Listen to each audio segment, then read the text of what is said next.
ball rolling once again, picked up by SL, who's currently playing for North Texas in the United States of America, originally from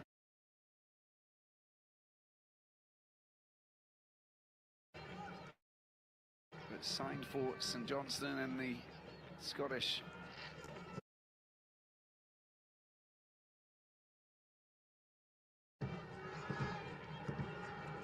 picked up by Mensah.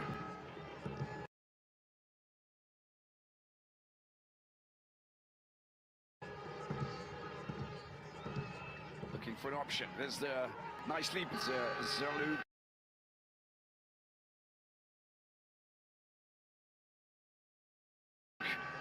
Knocked to the ground by Dennis Marfo.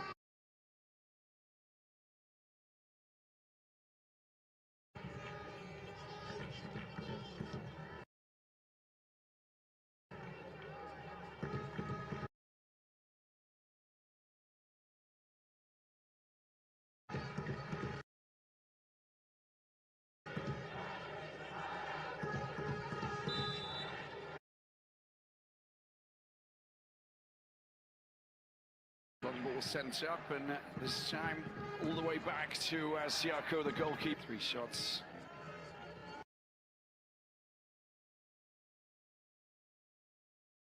Free Egypt, not one yet for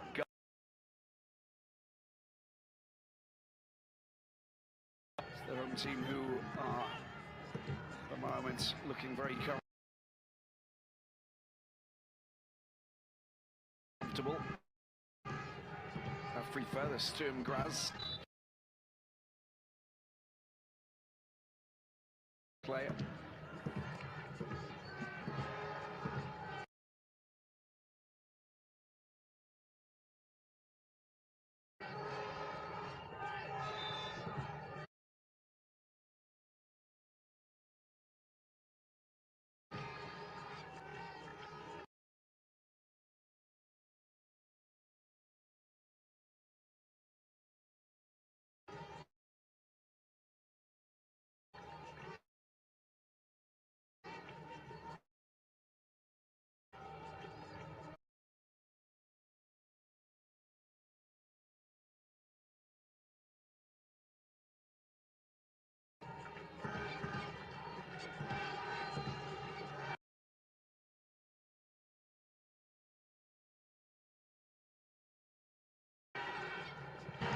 Impact is made for the Egyptians.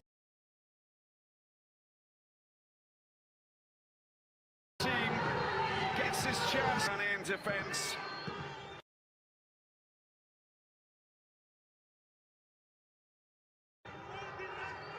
Some major frustration.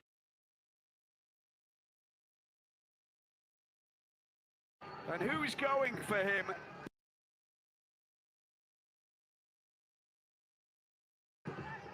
That is just not possible. And just races past him. And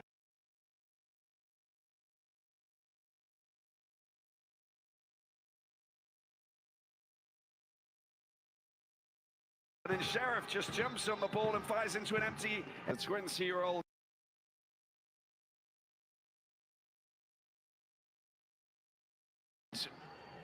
Who plays for Techiman 11 Wonders FC, strong, and within 8 minutes.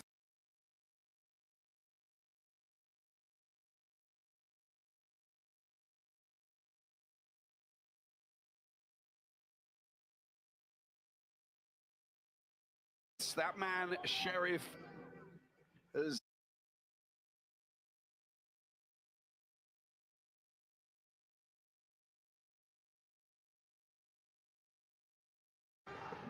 makes some adjustments. Is Zafori down on the right-hand side? Is the delivery?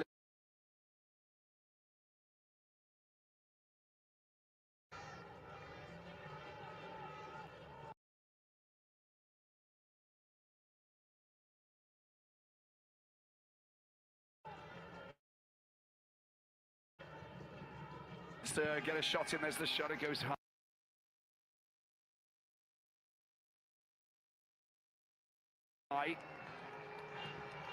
Didn't really captain.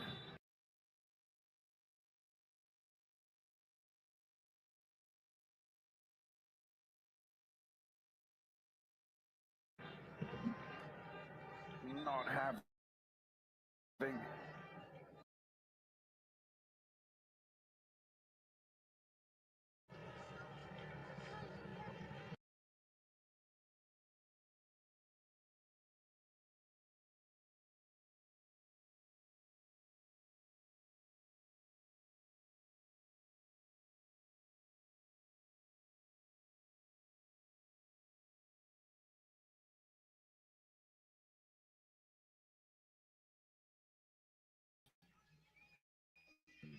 so sure about the decision that you make at the back to clear your lines, who's doing what.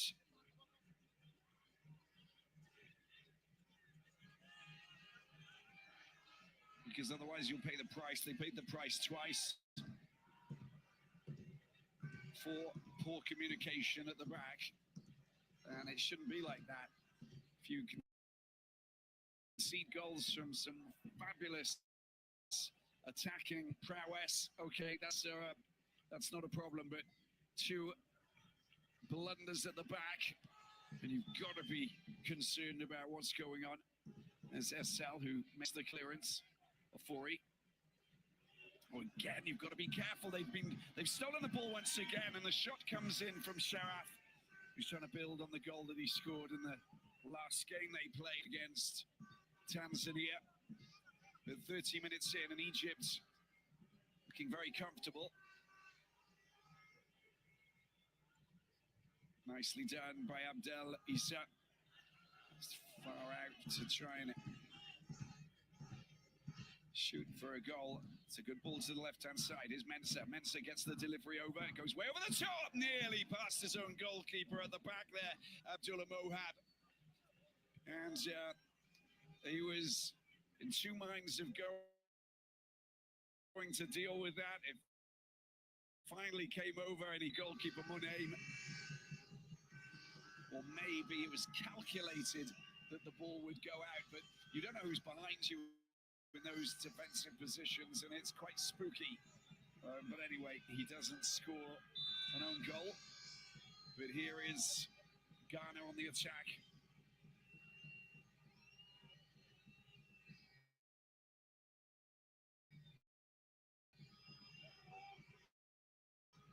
A free for into the penalty box, easily taken there by Abdel.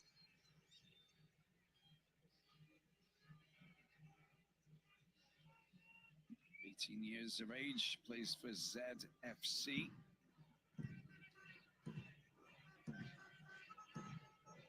A little bit of contact by Zambuk on Antwi.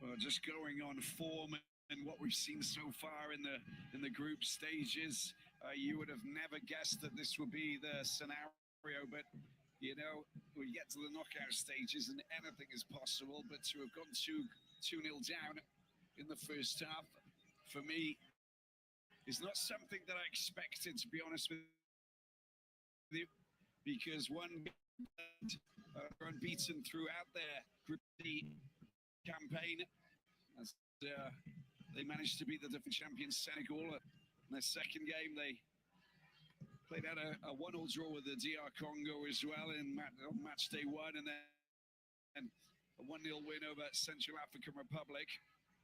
They also played a game less than Egypt because there were 5 teams in Group A. And so just a little bit more rest, but a little bit lackadaisical, I get the impression, for Ghana in defence, because those mishaps, I mean, you know, they're just inexcusable. They really are. And got to sort out those problems. You can't allow that to happen.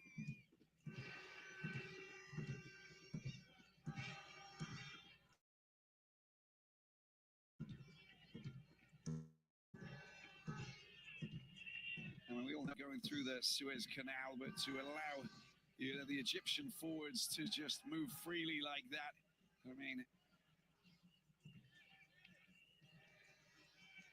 that's unacceptable.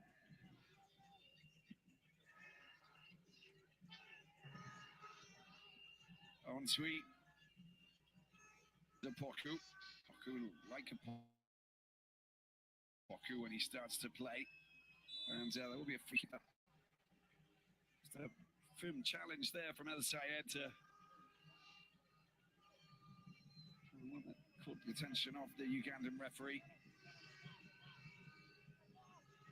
And again, we all know that he's a player who's been marshalled. He's been discussed, of course, by Osama Nabi, he was named the discovery of the season back in 2023 in the Ghanaian FA Cup competition. Definitely a dangerous player. Let's see what they can do from this position here.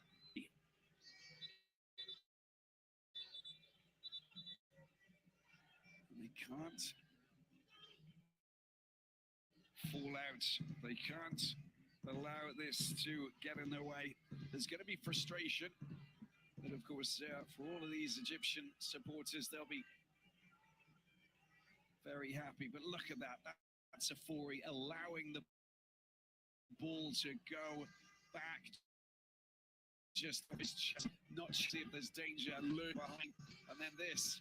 I mean, Afori allowing Sheriff to just make up his own rules and regulations.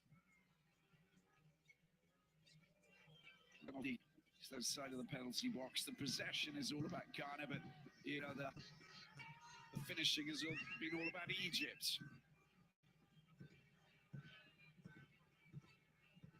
And even Kabaka, the midfielder, was talking about how important it is to understand that this is make break time. Now the showdown in Suez is already showing to be favourable for this Egyptian team.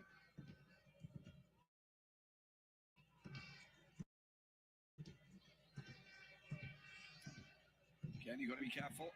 And this time, no issue before he takes it forward.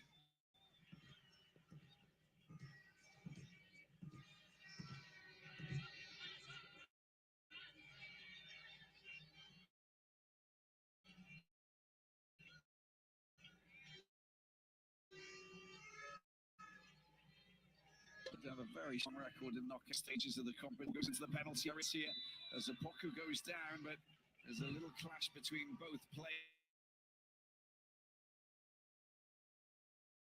there, and Samir is the player clutching his ankle. Egypt to reach the semi-finals 7 times. The first time that they've managed to get out of the group stage since 2013. Go back to 2013 when they managed to beat Nigeria in the semi-finals 2-0.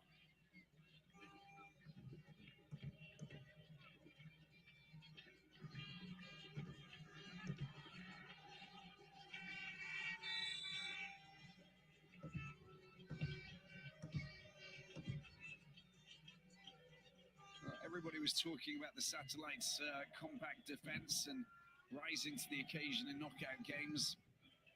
Well, it's not been sensational, is it, for Ghana at the moment? But they've changed around their defense as well. Asa Fokpe, of course, was one of the defenders, along with Ado. Nontu is playing on the left-hand side, so Afori coming in with Mensah as well. Just making life a little bit more different, of course. You make those alterations. Oh, there's a little chance to try and kill the ball there from Jerry Afriye, but it doesn't work. Just over six minutes to play.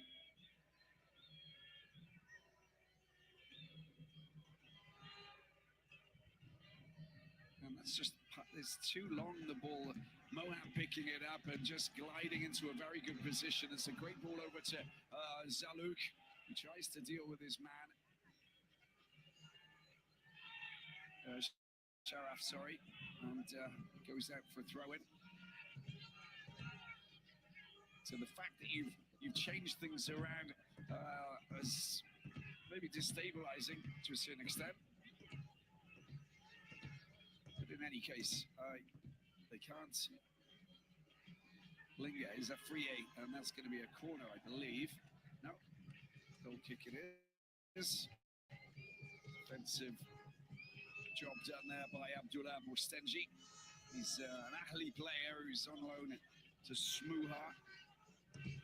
There he is, his second appearance in this AFCON Under-20 competition here on home soil.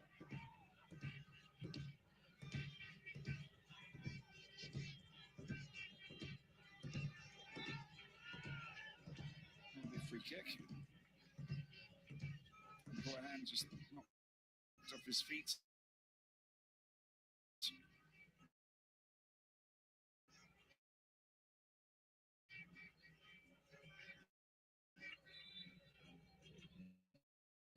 Now let's see if Ghana can work their magic in the midfield, try and find themselves a goal. Isa, and he gets the ball back down in the corner. Shadowed by Egyptian players. They work it back, it's nicely done. And gets over to Antwi. A chance for them is a good through ball. Oh, the idea was great. You could see that Afrifa was ready to go.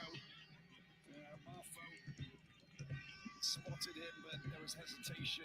And after that, easily dealt with by the goalkeeper, Monet.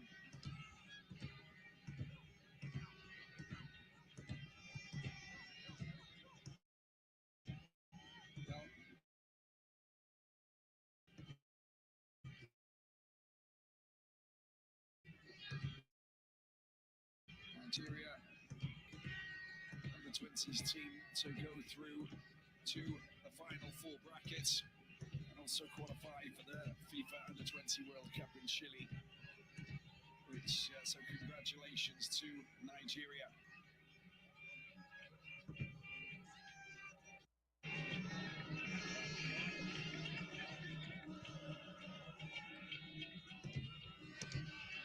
Morocco are playing Sierra Leone as we speak as well.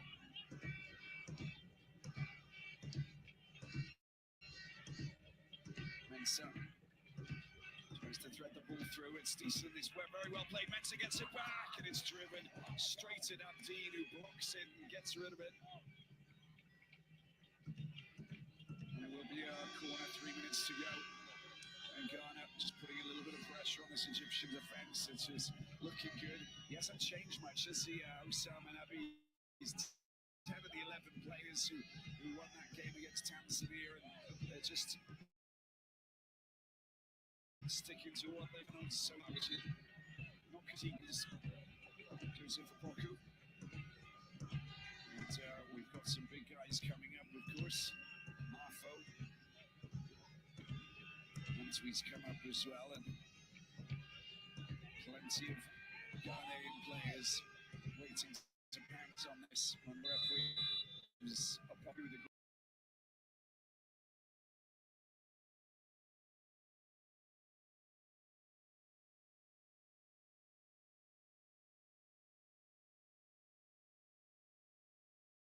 straight at Abdeen, who blocks it and gets rid of it.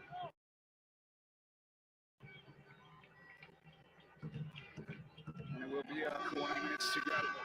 And Ghana just putting a little bit of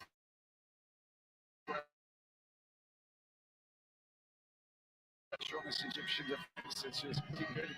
He's the 11 who won that game against Tanzania, and they're just sticking to what they've done so far. Not concede goals.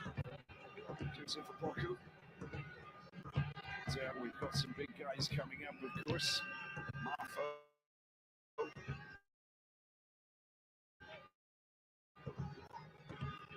Antwi's come up, waiting to pounce on this. Referee gives Opoku the green light with that right foot. Post it comes over. There's a header. It's a downward header. The line sensationally there. That man Safaga, very impressive. That was perfect header. But a brilliant job of clearing their lines because it was hit with so much power that, well,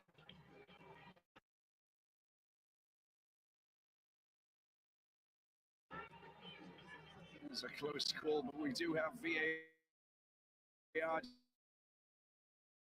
just to see whether or not it had crossed the line. And that will be Opoku. And that is brilliant. Far from being over the line.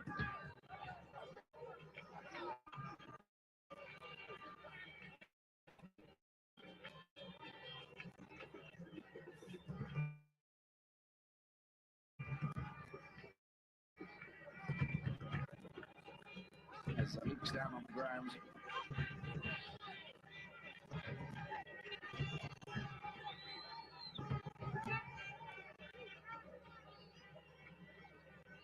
Just waiting to get the ball back in play.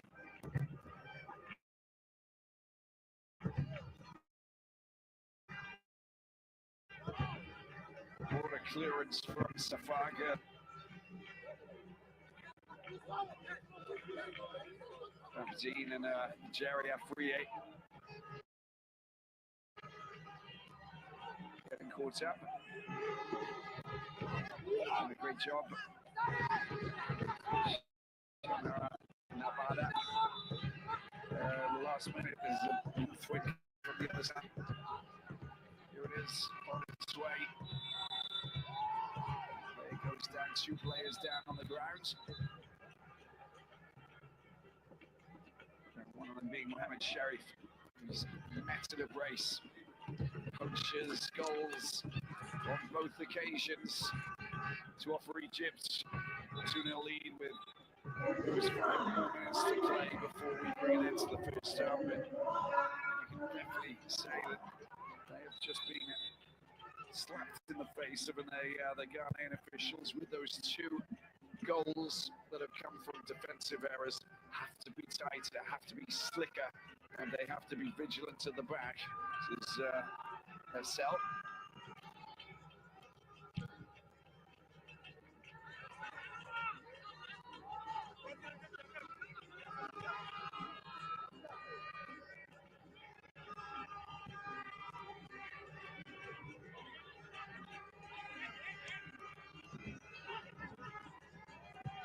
Long ball goes down to the left-hand side.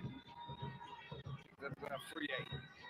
Here is Mensah. Mensah trying to deal with his man. He's made a pass back. It's been dealt with by Kabaka. But they win it back. Mensah again.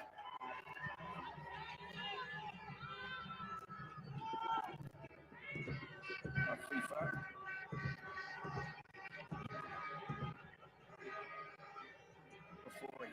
That's well played. Issa picks it up. Tries to get past his man. Still going. Long range shot coming in. It's not over. Oh, the bounce. Look at that. Ghana get one back. Unbelievable. And Money just doesn't know what happened there. The wind, the bounce, it all falls in picture. Abdel Money unable to deal with Abdel Issa's shot from distance. And that means the world to the back satellites. Let's have a look at this again. Puts it on the left foot. Still with a bit of space. Look at the angle there. Look at that. Oh my word. Didn't deal with the bounce. He looks across to try and understand what happened. Well, there's wind here. There's no doubt about it. But that should have been dealt with by Abdel Mourad. And 3 goals scored by defensive errors. This time it's the goalkeeper from ZFC who makes the blunder. We're gonna get one back. Seeing this matchup perfectly ahead of the break, and the second half is going to be riveting. With Ghana 1, Egypt 2, and 2.5 minutes of added time left to play. He was the man of the match against Central African Republic in their final Group C game. Then Abdel Isa once again scoring a second goal in this AFCON under-20 for Egypt.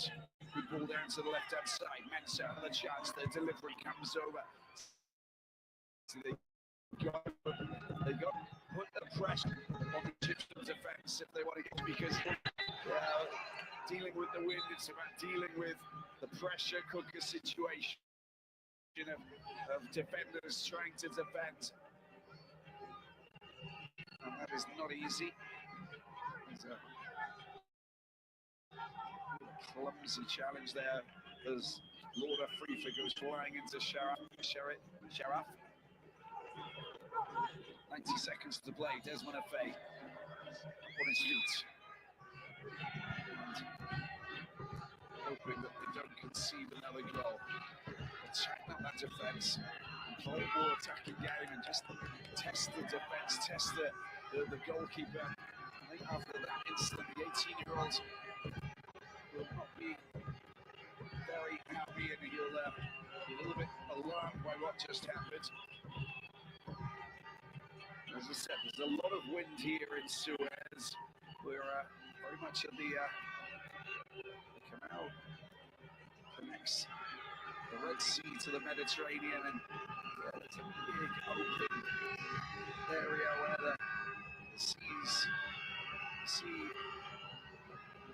towards the canal. The canal is very, very wide, of course. You've got those massive boats that go through constantly, and you understand it's very open, so there's a lot of wind coming through from there. Not just from the Mediterranean, but also from the Red Sea, which is, 30 miles further south. Here we go again, and another chance, last chance in this first half. Oh, it's just still, byline, ball comes back, it's headed, anybody on the end of it? And good work again from Ghana, goes back into the penalty area, and no one goes for it, and it just flies out for a goal kick, and the 5 minutes are up now, and the whistle has been blown to bring an end to what has been a riveting first half, with 3 goals scored from 2 defensive errors and 1 goalkeeping blunder that has given Ghana the chance to hit back. Isa takes the goal there, but Sheriff with a brace for the Pharaohs as we take a look at the goals scored by man here. Abdel Isa, the bounce whipped in. Look at the ball spinning there. There's already an effect, and look at the way that it flies up. It's no excuse, of course, but Abdel Money just not dealing with it. And he's hiding himself away from his teammates as he concedes a goal to send these fans bouncing, going as the players go into the channel. And plenty of football to be played, and semi-final place up for grabs here at this CAF Under-20 African Cup of Nations competition, Egypt 2025.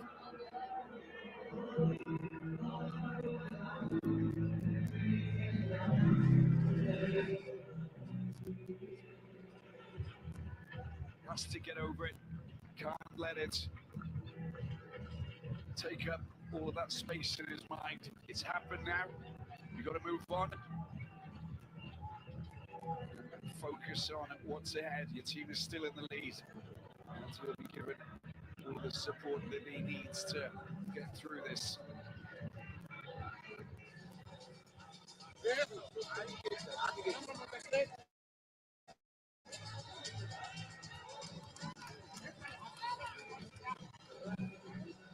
Morocco, Sierra Leone, goalless after as it stands.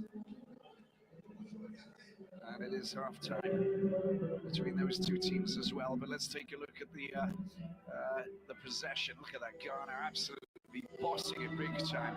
With the same number of shots, but not on goal. Egypt got 1 more. Again, they've been given those opportunities from just lackluster defending, really. And the accuracy of their passing has been good. 3 more corners for Ghana. It's really has been The stats don't really tell the tale, do they? At the end of the day, Egypt exploiting whatever they possibly can, knowing they're coming up against a team that have been successful in this competition on 4 occasions. The last time, only 4 years ago. So much more football to be played as it's half-time here at the new Suez Stadium here in northeastern Egypt between Ghana and Egypt.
Egypt, quarter-final time, and Egypt pushing forward, looking quite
back to the new Suez Stadium here for this CAF U20 Africa Cup of Nations.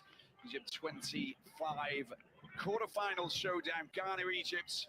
We've had a lot of drama in the first 45, and we expect even more in the second because Ghana trail Egypt 2-1. The four-time winners, the Black Satellites, the World Cup winners from 2009. Gave away 2 goals, and that man, McCarthy Ofori, will not be proud of his first half performance. Partly responsible for 2 goals that were taken by Mohamed Sharif in the space of 8 minutes. As the referee, Shamira Nabada of Uganda, gets the second half underway. Abdel Issa getting a goal back for Ghana. They know what to do now. They know how to play this game because they've got to fight for everything, but they've also got to pepper that goal with shots.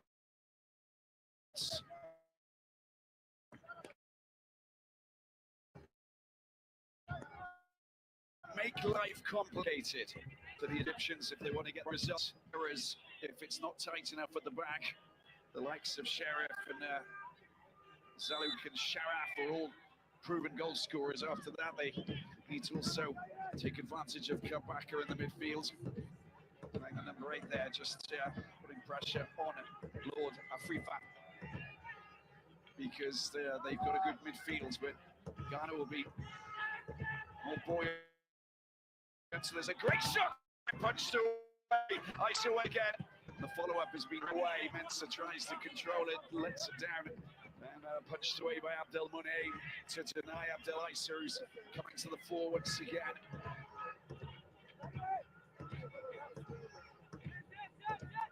Danger lurking for the Egyptian defense. It's given them, it's kind of unleashed their fighting spirits. Ghana not even getting shots in before the 30th minute, and then afterwards everybody said we need to try and change things around. Oh, that's a wonky clearance, isn't it, coming from Mohamed Sharif? It goes out for a corner. As I said, there's a lot of wind here because of the Suez Canal and where we are geographically. That's a good shot, but this time Monet is not going to make the same mistake after that last left-footed drive that was launched in his direction that got the better of him just before half-time. Is the resulting corner. A header at the front post doesn't happen. Jerry Afriye unable to pick it up. That's a good little bit of running, and Sharaf's been knocked over, and it will be a throw-in or potentially a free kick, possibly a free kick. Afriye pleading that there was nothing negative about that. We'll be a little bit careful, of course, as well with the yellow cards. Players will miss games if they pick up yellow cards, so they have to be disciplined as well. Kabaka picks it up, the captain, who originally came from Mokaoloon. Well, down on the ground is Sharif from that challenge.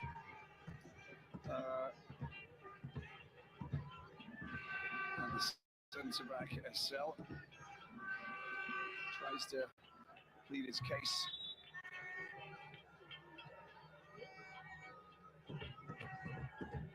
No, she stands her ground. That was the lunge. That's a little bit late, and there is contact, of course, by SL on Sharif, but those little lunges, you know, when you've got all of the pressure and the weight of your body going down, and you're trying to get to the ball, if you do go onto the foot of someone, that can be quite nasty. Been there before a few times, and totally get it back up on his feet. But it's going to be Mohab who'll possibly take the Kabaka with the right foot, maybe. Just whip it in over the top. Watch out for the wind, of course. Here is Kabaka with the delivery. It's gone very high over the top, and taken quite comfortably there by the goalkeeper, Gideon Asiaka. Quick attack and a chance for them to try and put the ball in a dangerous position. Isa unable to get there. It's gone out for a goal kick. Morocco, Sierra Leone goalless in that encounter, of course. And they just 5 minutes into the second half. I'll keep you updated for that as well.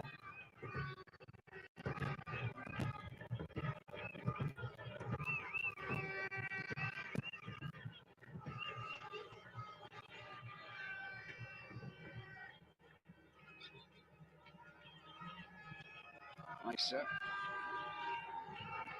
not the right header, but still has been picked up by Mensah. Mensah gets pushed over by Samir. Leon says the referee, that's a good ball to the left-hand side. If he can cut inside and get a shot in, maybe. Oh, he takes him out, deals with Kabaka, trying to get the ball back, and it's gone back out. Excellent work over on that far side. Joseph Opoku is super dangerous when he gets moving, and he really did turn Kabaka, the captain, inside and out. Look at that, lovely work. Good news, Sani deals with Safaga as well, who gets fooled at the same time. We'll take the positives from what they're doing. And Suleiman's going to come on. And Anthony Suleiman, who plays for Randers FC, will replace Boyd. He's a little bit, hasn't been his normal self. The Mayford Boyhead, watch out for Suleiman. He is good. He works his magic. He can skip past defenders as well. And a very exciting player to bring on at a very important time.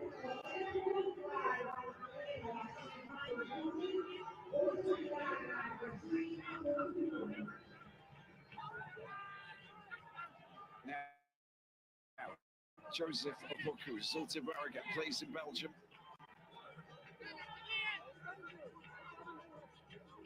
A few things that need to be sorted before we can get this ability spot, and it'll come around. There we go, whipped in, good opportunity, and there's the header that goes over there, dealt with quite comfortably there by El-Sayed. They get another corner. Out comes a couple of the big guys, Marfo. We'll try and get in there, Ansui as well. Opoku once again, this time right over, swatted away by Munaib. And two players ended up in the goal. Just a good idea of how the wind is blowing. And this time he dealt with everything perfectly. But just look at that backhand, fabulous save from the ZFC player.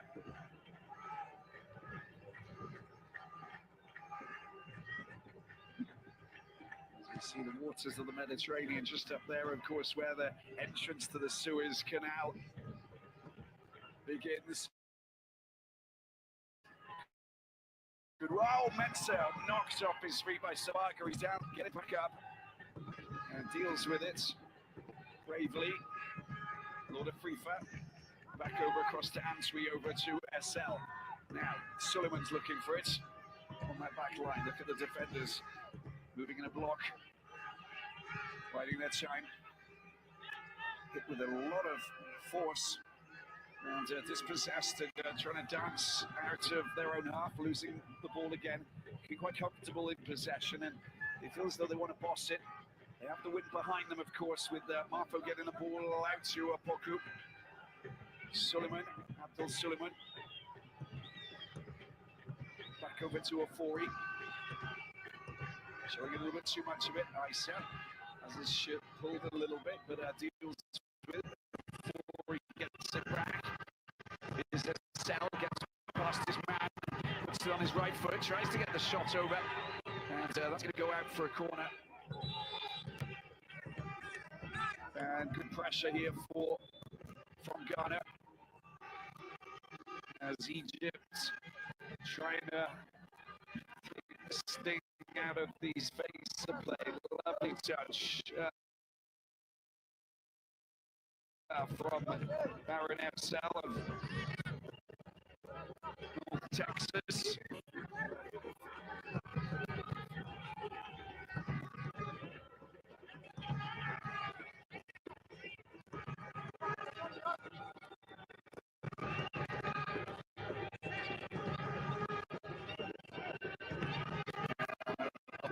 Who's the player who will hit that ball over?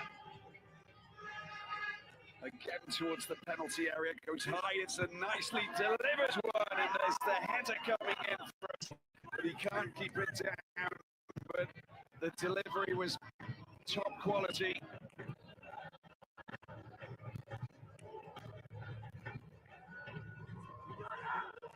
Look at that, brings it around, goalkeeper hesitates, gets over his man and delivers the header. The hand was on the shoulder a little bit, but still. The cry of frustration where you know that that was there for the taking. We've got to play it down on the ground. And it's Abdullah Mohab, 20-year-old defender.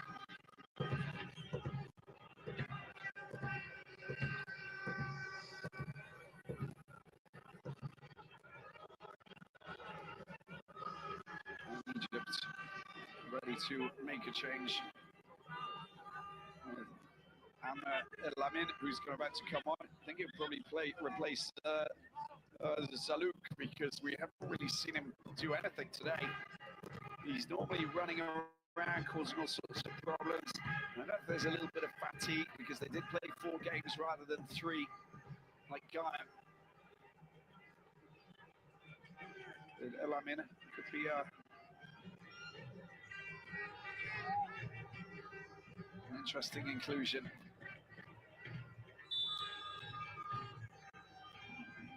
He's also a very strong player, Zalouk, the Ahali man, but can cause all sorts of issues. But if he's not getting involved and not looking for the ball, you can see it's 2-1, then he's not providing his team with much interest. But they go pushing forward there with Sharaf. Poku, long ball down towards this man, Jerry Afriye. It's the ball in play. And marshalled there by Ahmed Abdin, on loan to Ceramica Cleopatra. Players with a bit of pressure. They know they're scouts and agents, and you know, watching every single game that they're playing. That's where Abdel Monaim probably a little bit frustrated, not just on a personal, you know, the fact that he's just let his team down, and we have a change here, and it is Labib who will replace Mohab.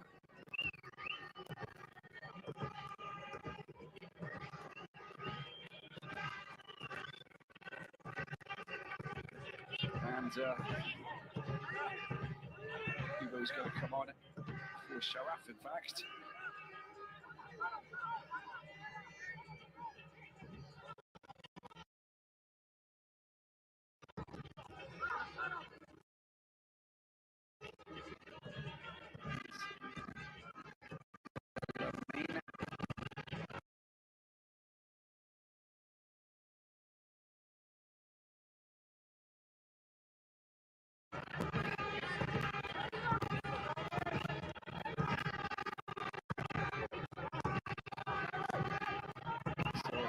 To link up with Zalouk rather than taking Zalouk off. He's a very tall centre forward and decent player to have on the pitch. It's get a goal today, score the winner against Tanzania.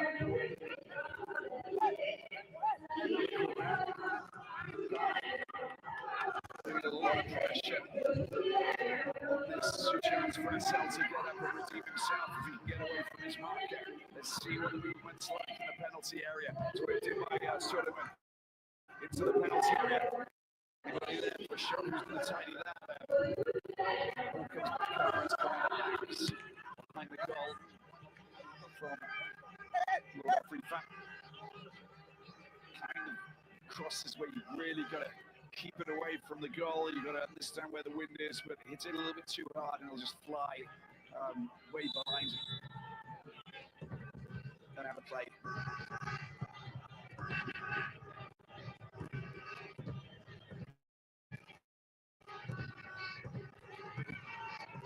again. You've got to be careful. Yeah, this time.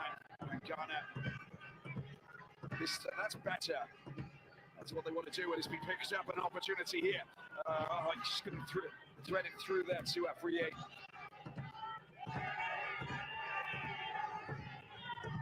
Oh, lovely work there from Issa, and I'm sure, well, it's just going out of play, but he managed to drag it away.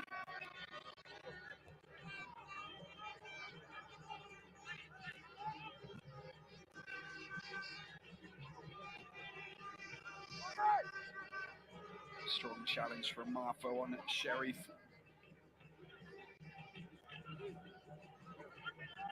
A free kick from that challenge there, and you can see that it's Abdoulaye with that left foot trying to float it in. Anybody there to get the header in? It's a decent header as well coming from Marfo. Dennis Marfo is getting himself into good positions.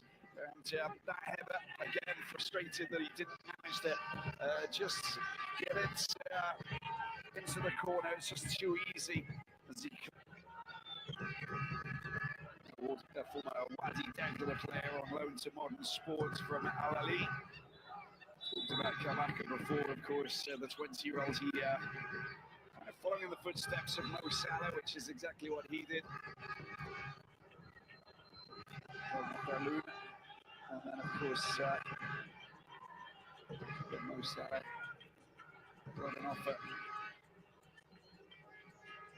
to go to Europe. Well, he said yes to FC Val. Possession still in Ghana's favour. Just under 30 minutes to go. A couple of seasons playing at Morocco, and then afterwards FC Val. And then the rest is history, of course. Chelsea, Fiorentina. Great run, fantastic run. Pushing forward once again. There's a chance for a shot. Look, he's just brought to a standstill by Bustenji, but he nearly managed to just dance right through the middle of that defensive quartet. Got to be careful. There's a foul committed and clattered into by Bibu. And Ghana will have a free kick at the back there. Manuel Mensah, Sogndal player. In the way.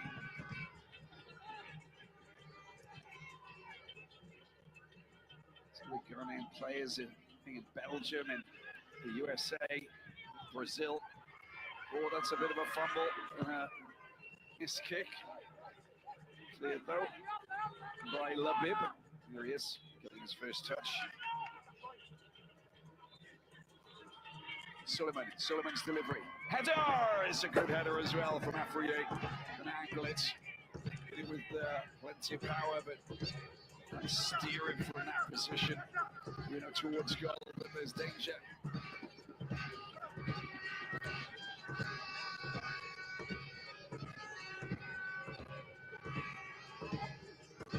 Back where the penalty spot was, that would have been in a different position. Here is Kamala.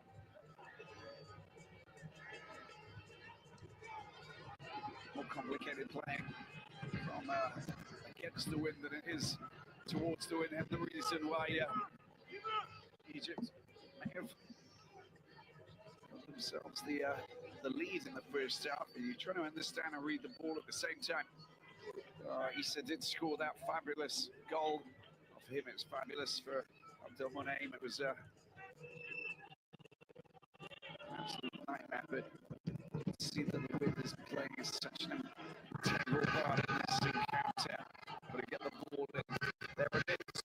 Post! It's not bad at all there, but Afriye could really invest in that.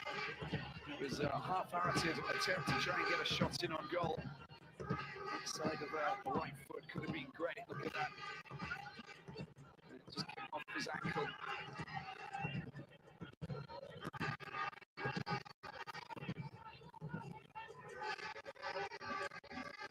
Not talk about Mo when you're talking about the Egyptian national team. Good work, good battling here. Bibu on the right foot has his shot blocked. That's a wonderful block there from Da Costa Antwi. And diffused as quickly as he managed to load himself. Salah's 244 goals in 398 games for the Reds of Liverpool is just quite outstanding. Mensah, Suleiman, nice use, good use of each other. Into space, understanding where your teammate is going to go. Got to take more shots from distance. They got the wind behind their sails if they want. There's Mensah back over to the left-hand side.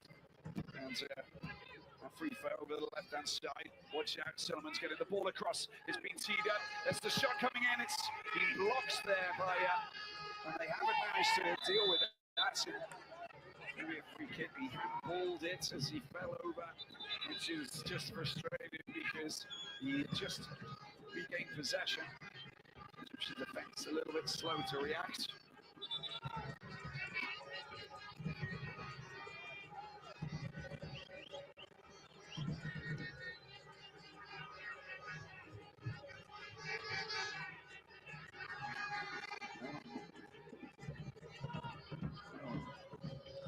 Information about any kind of contacts there from Bibu.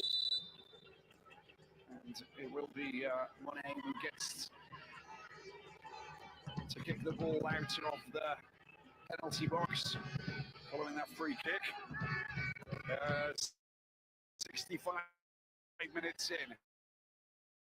Ice's goal in the 47th, giving Ghana a little bit of hope, having gone 2-0 down in the first half through Mohamed Sharif, the Ittihad player of Alexandria, just along the coast, of course, from here to the beautiful city of Alexandria on the Mediterranean, north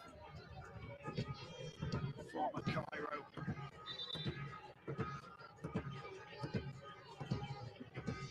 Another free kick, you can't pick it up.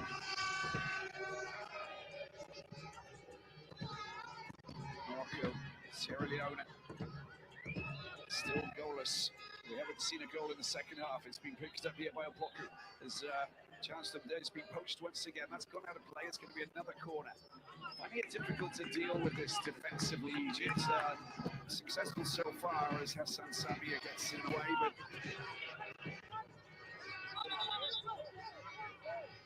it's very windy here, and the wind's affecting the game in a big way.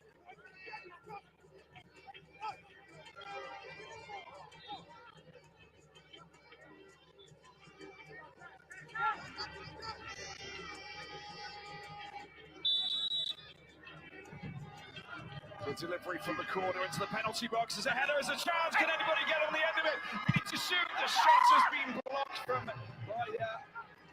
the Egyptian midfielder Sherry from Antwi. But Isa has it back. And that's going to be a throw-in. Well, a scramble in the penalty box once again, midway through the second half. Everybody back who's wearing a red jersey because it's all about defensive play now. The ball goes into the penalty box. There's another chance for a header, but there's a little bit of a push, I believe, on Safaga, and Egypt will get a free kick.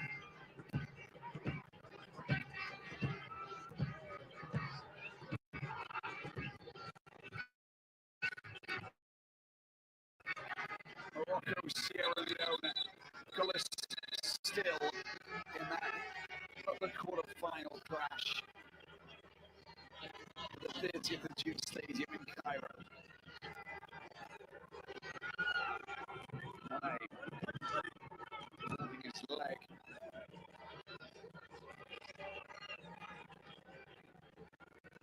Look at it, it came over before he had a chance to redeem, so tried to just set up his teammate Antwi.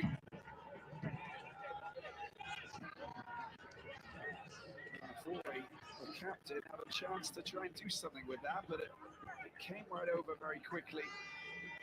And that was the foul from SL on Safaga. Saw him hit the deck, and a free kick that followed for the home nation, who is still fighting for survival here, still in the lead.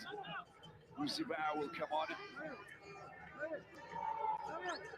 And a change for Egypt as well. El Sayed coming off. Wahid comes on.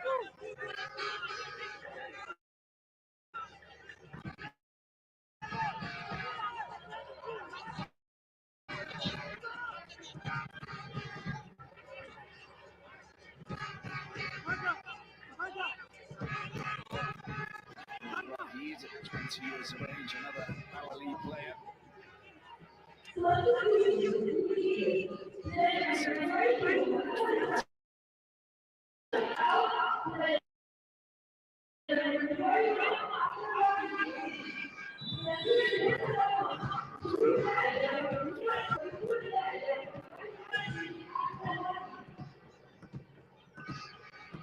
you can see that Osama Nabi starting to play a more defensive game because he kind of knows that this advantage with the wind going from left to right is making life extremely difficult for the team who are defending. Ghana with 12 shots to 6 is a lot better for Ghana, of course, and you know, there's just talking about the defensive blunders. But you've also got to understand the wind has been complicated for everybody. On this occasion, it's been picked up quite comfortably there by Asiako, the goalkeeper. Ball down, taken forward swiftly by Antwi.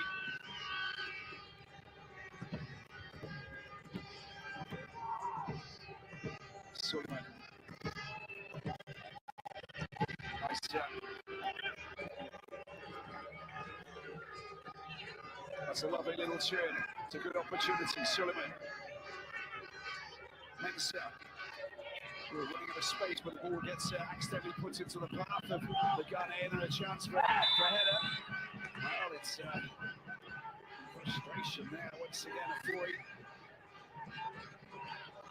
The ball back to the Egyptian and off his hand back. There we go.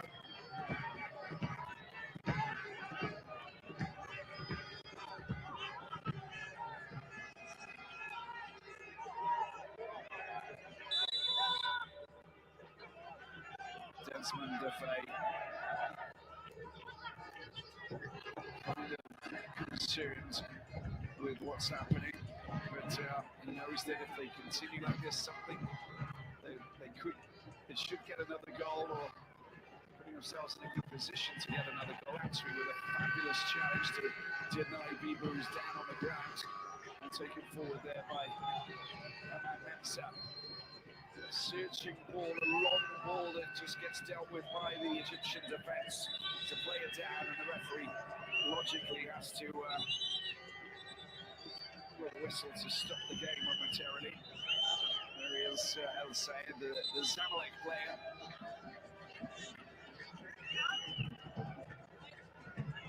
Made way for Wahid of Al-Ali. Biggest rivalries in Egyptian football, of course. White Knights against the Red Devils. Oh, that was the moment Biba went down.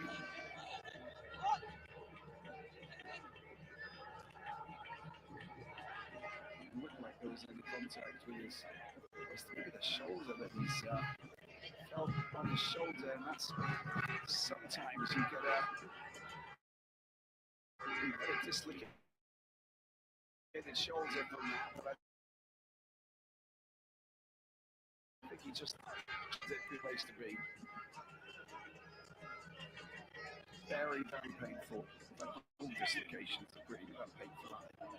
So changes. Let's see who's coming on and who's coming off.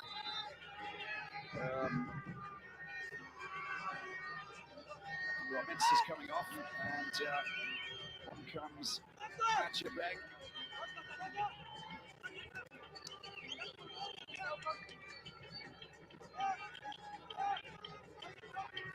And Afriye's going to come off as well.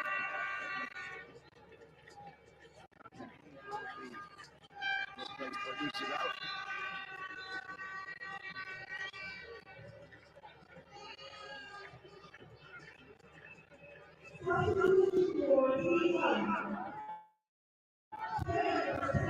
some interesting changes. Dreams FC play 18 years of age. Flying goal scorer as well. Oh, I said just losing possession. He wins it back. Look at that. It's perfectly poached once again. And they're on the left-hand side looking for chances to get themselves out. Klopp gets the ball to it. So he's working his magic and all the twists and turns to deal with it. Kabak can he get a decent ball over his Messi flag and cleared.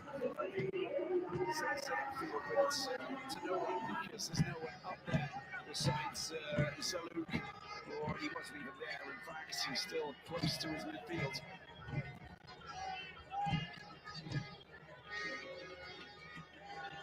He's ball down the right-hand side. Well, he's interesting player as well. Adjabeng, the 19-year-old, plays for Real Sociedad in La Liga in Spain.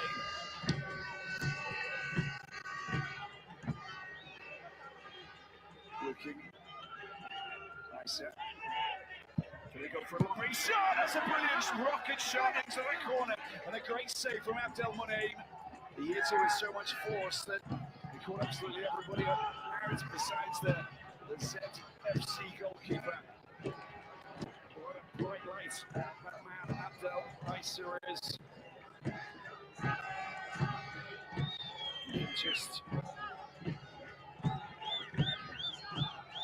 turn an ample walk into a sprint at any single moment.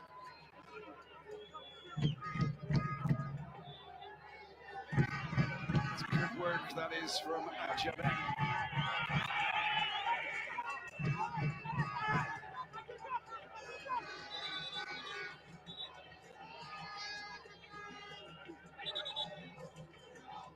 The tactical changes that have been made, the good ones from Desmond of knows.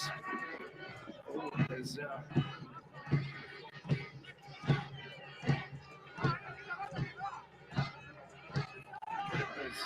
a red card. Complaining from the assistant coach for the under-20 Egyptian team.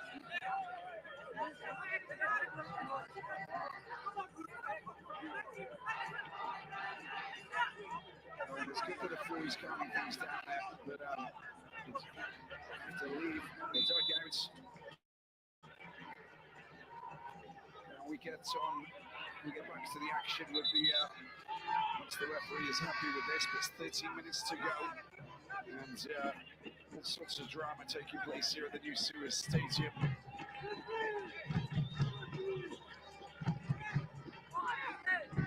Referee just making sure that the assistant referee is escorted from the stadium, and that's when she will give them the green light to go. Actually, long throw into the penalty box it goes. Who's taking it? Well, it's going to be Monet. Safe hands to make that ball safe.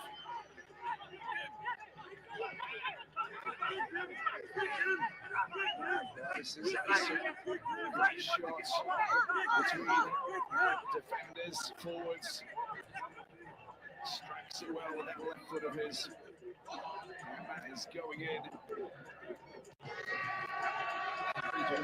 By Abdel Moneim.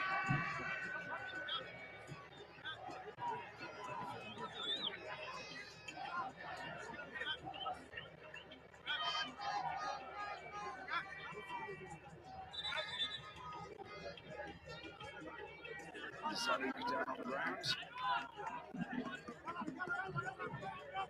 Sama now be the coach of this Egyptian under-20 side.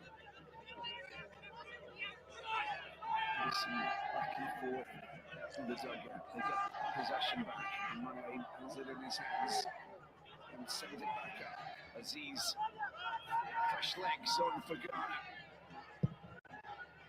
What a defensive game for Egypt as they sit on that 2-1 advantage. Nice work with the ball over the left-hand side of Poku.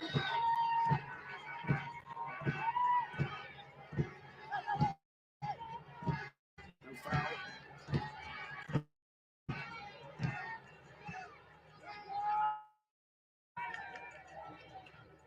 Country doing well.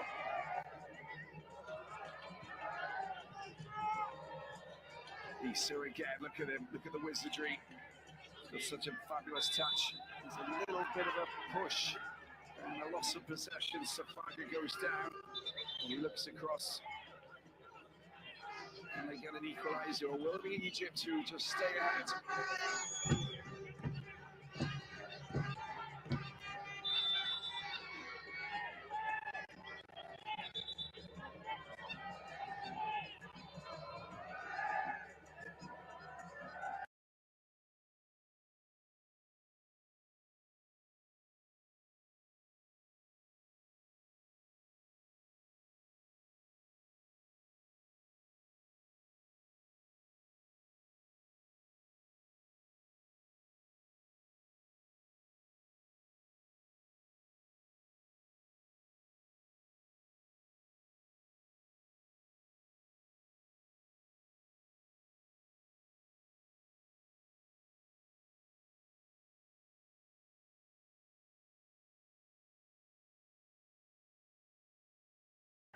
Both there's Buffet.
The last edition was won by Senegal and was, well, the previous one before that, also in North Africa. We've got to go right over the other side of the continent towards the Atlantic. Another giveaway. You've got to be very careful. That's dangerous. And the ball goes into the passageway of Bibu, as he likes to call himself, Sharaf, the El Matri man who scored the goal in the win against Tanzania, of course. And he gets fouled there by a free foul and a free kick for Egypt, the hosts.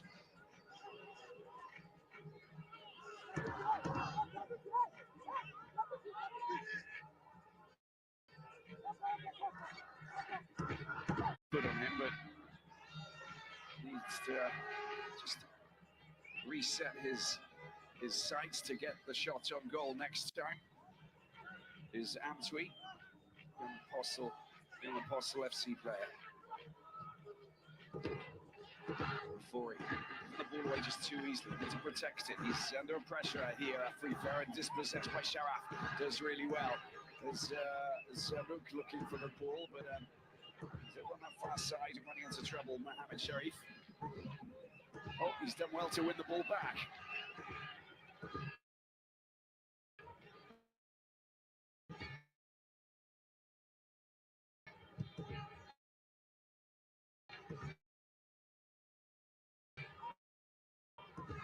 A bit of pressure on the by Sheriff, just a little bit too strong. Okay.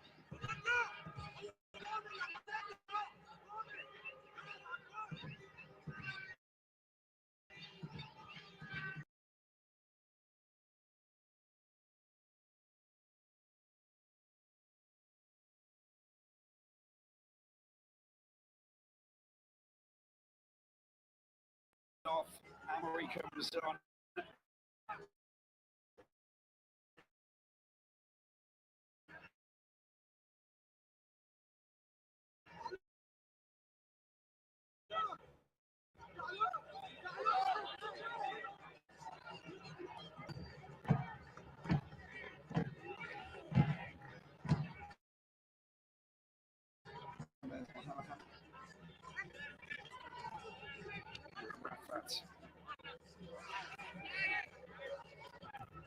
Sharif is the player who's going to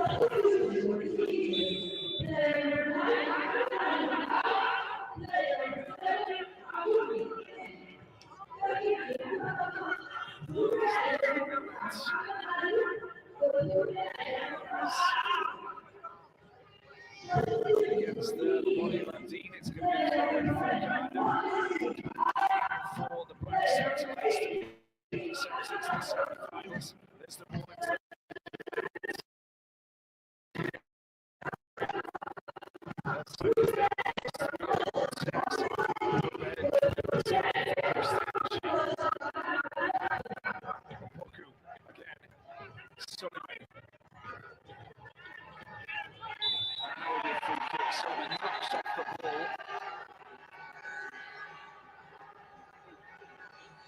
into Safaga picks up a yellow card. Complaining vehemently following that situation. It's Check the Oldman, who flops and goes down right underneath the referee's nose.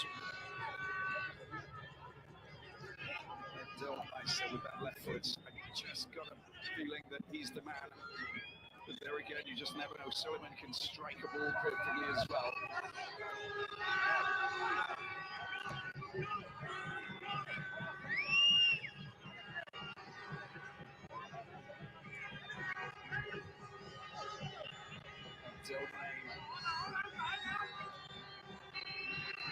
Here is Suleiman. That right foot of his. And try and find the path that will send Ghana level. Oh, it's a great shot, but it goes wide. He struck it very well, but it's not far off the target. But if it's not in, it doesn't count, and that's where they are. Egypt. Breathe again. Look at it from this view, from this angle. That's not far, is it? Oh, that's exactly the angle that we'd like to see. Less than centimetres, it really is. And Monet will be beaten fair and square if that was on target. Not the case. Marfo. They go again, the Black Satellites. Antwi out wide. Poku, there's the delivery. It goes way over the top.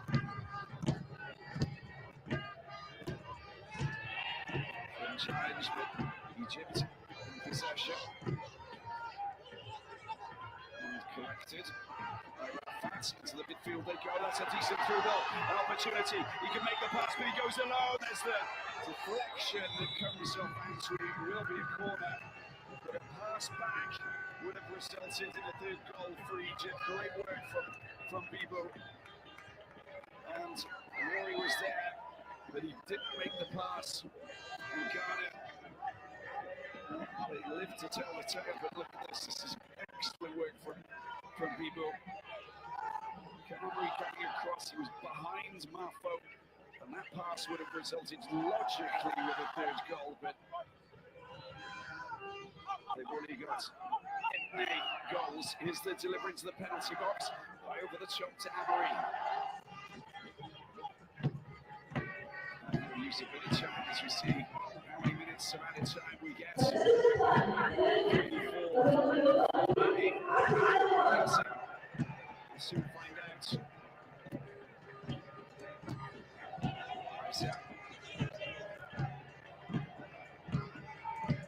Over to Sal. Antwi. Oh wow, 10 minutes of added time. That is a lot. Suleiman. Dispossessed, good work there from Mustanji. Sorry, from Safaga. Aisha accelerates away, loses his balance. Free kick. Safaga.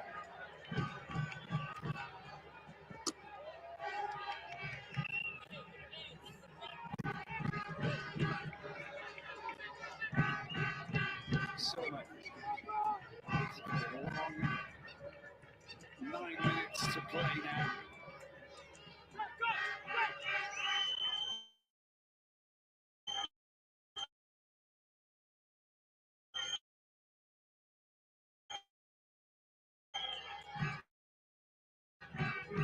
Suleiman into the penalty area. Shot comes up a bit and strike. Those efforts have got to be on target. Abdel Monet goes for excellent header. That really was from Aziz. Look at it. It's a fine strike indeed. Falling away from the ball, so it's wrecking that stability, but still. Strike that should have been on target again. Using the clock as we complete the first 2 minutes of 10 added on. We'll go over the density.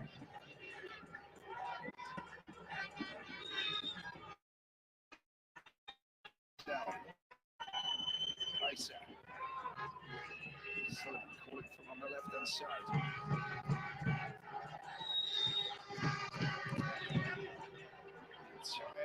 Egyptian team.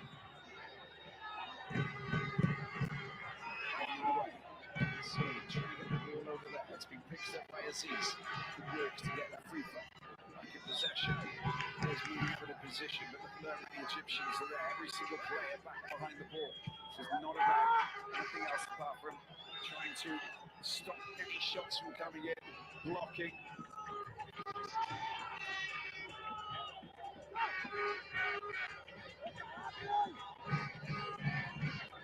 Here's Isa, he's the danger man. It's his first touch. Running into trouble there with 3 players surrounding him. That's good work. It's going to be a throw once again from Mafo. He's going to go long, trying to find the big players. That's the best option. It hasn't worked yet, but there's the blistering clearance there from Rafat, goalkeeper. Siako. Decent ball as well. There's a header coming in. Dealt with in the middle. Wahid. Free throw. 2 more minutes used up. So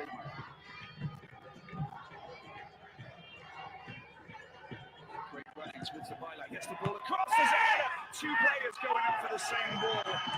That's not okay because one of them could have delivered Ajabane and Rafori. That, again, just shows you the communication. Look at that.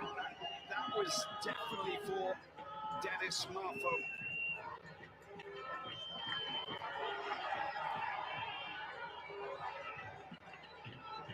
Good cover work from SL. Jabang down the right side.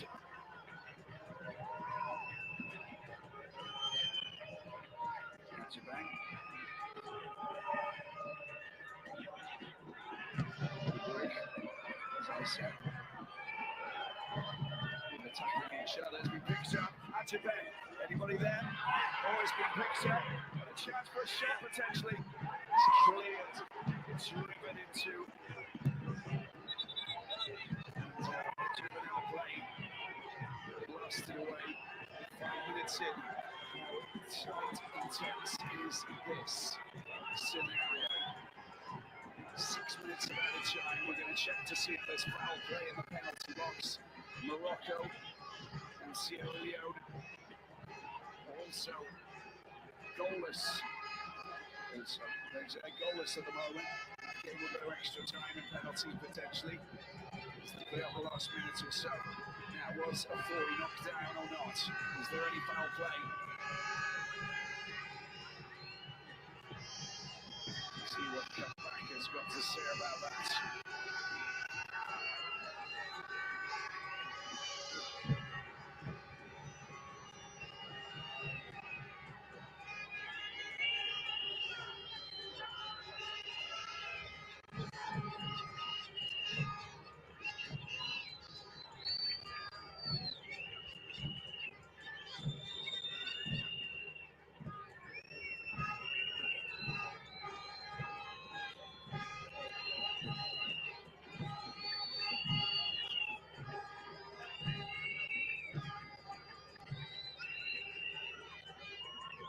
Bustenji on a 40 is what they're looking at.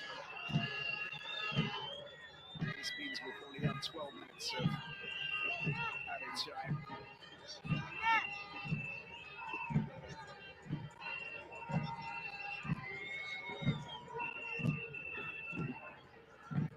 It's very tight scenario. It's a very delicate scenario as we wait for news from upstairs. And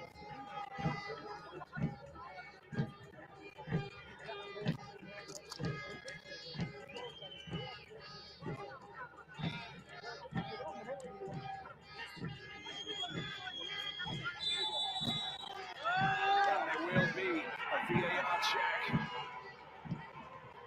as the Ugandan referee Shamira Nabada will go across and take a look to discuss with the officials whether or not there's foul play. And it's that incident there that we're looking at with Samia crashing into Opoku. Or is it that one? It's a couple of incidents.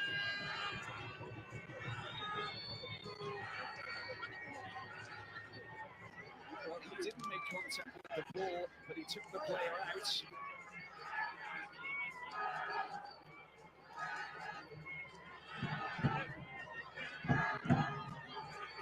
She's done. She's coming back onto the pitch. Penalty or no penalty. Big moment in the game, this is. Penalty it is, and Ghana will go to the penalty spot. Yellow card for Abdeen for the verbal backlash following the VAR decision. Bustenji picks up the yellow card. And now it will be Ghana to try and get themselves the equaliser. Abdel Munaim in a pressure cooker situation to try and thwart stop, block, hope that it goes high, wide, whatever.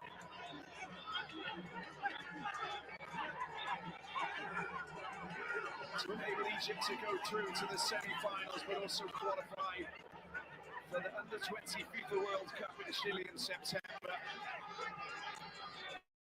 And the officials coming on to just calm things down between these young, because the adrenaline levels are running quite high, to say the least, here at the new Suez Stadium.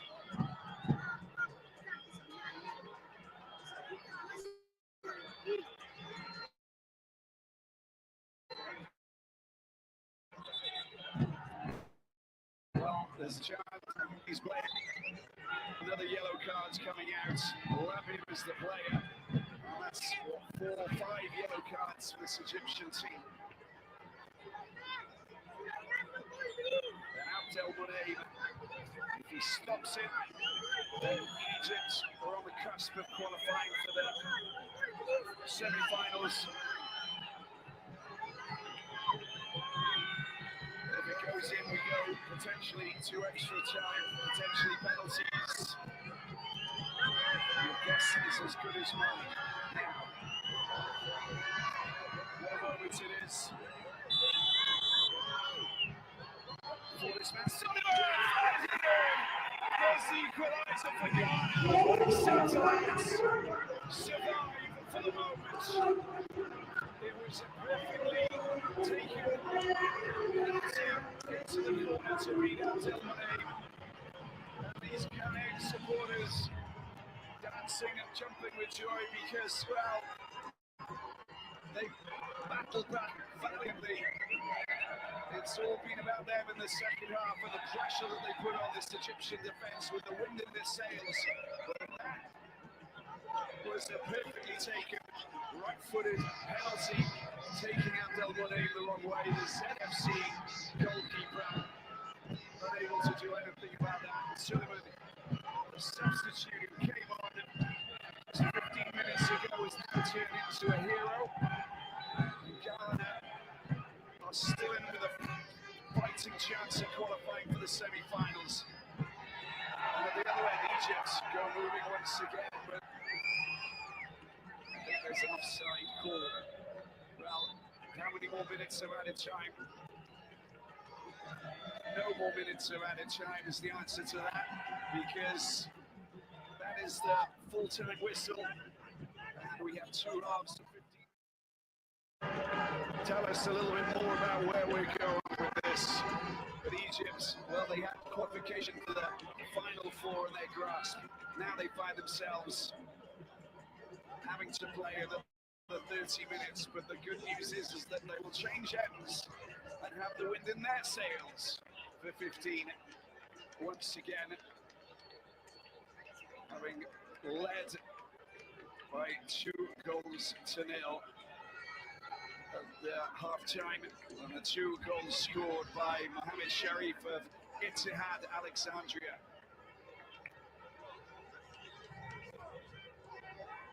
I mean, how much more drama can we see in these quarterfinals? Senegal, the defending champions, knocked out by Nigeria after extra time and penalties.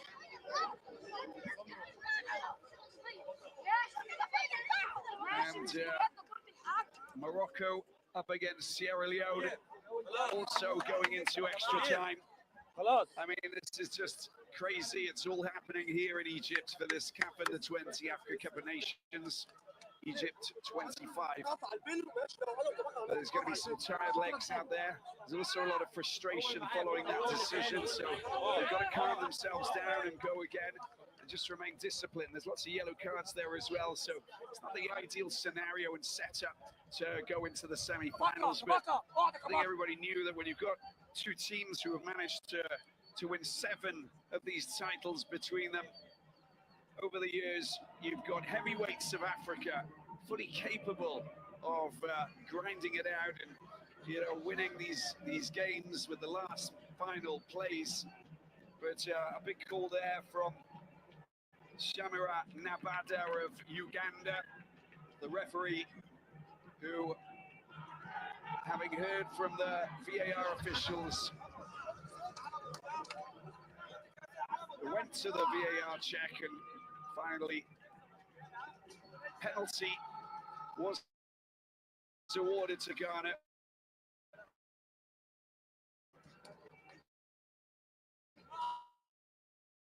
With Suleiman delivering literally very much the wind has helped both teams.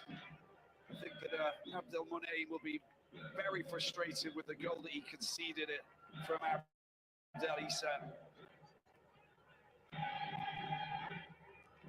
That goal just before half-time that he didn't manage to stop, but they must be feeling super confident now. This is a moment where these Ghanaian young men will be fully focused and ready to embark on another chapter in this journey, because now it's just extra time, potentially penalties, that separates them from not just a place in the semi-final of this fabulous competition, but also a place at the FIFA Under-20 World Cup Chile in September.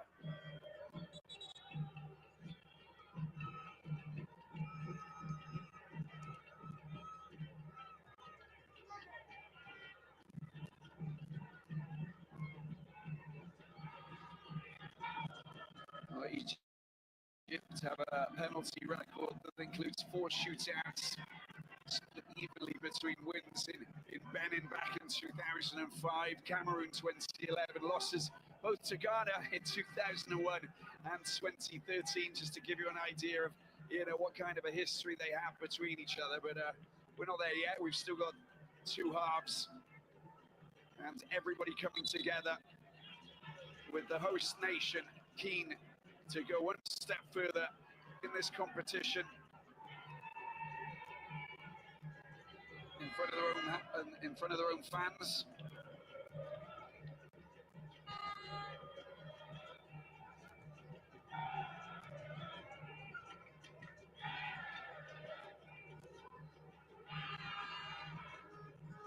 A win for either team would take Ghana to their 10th semi-final, Egypt to their 8th.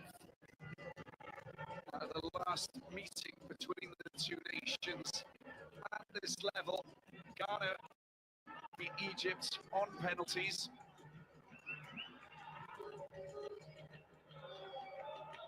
But as I said, we're not going to go down that path just yet. I think we're going to just see how things pan out. Fatigue will play an important role. Windy conditions in Suez, but also quite hot, to say the least. The wind obviously just breaks the heat, but there's going to be some fatigue, and there's going to be some challenges that are going to be a little bit late potentially for these 2 coaches. Of course, Desmond Afey, and here Osama Nabil. He talks about team spirit, he talks about national pride, and how tough this journey has been. The young pharaohs could build their own dynasty with another step in this encounter, get themselves into the semi-finals, but Ghana are in their way. We go into the first part of extra time with Ghana playing against the wind, just like they did in the first half, of course. Essel and Tui. Here's Iser. He's been an outstanding player, the man of the match against CAR. His 1-2 attempt doesn't work. There's a ball that comes over to the left-hand side, using the wind perfectly. Opoku has been delivering some great crosses. It's pulled back. It's a chance for a shot. It's been picked up. Suleiman, can they get the shot in? There's a block there by the Egyptian defenders. And good work there coming from Wahid as they launch an attack. And a little bit of contact from behind from Bibo.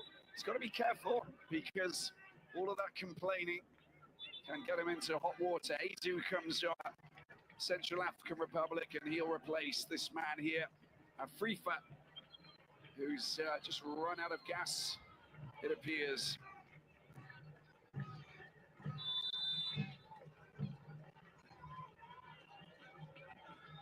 So just slotting into that left midfield position is Ismail Edu, sorry, of FC Sănătatea in Romania, 20 years of age.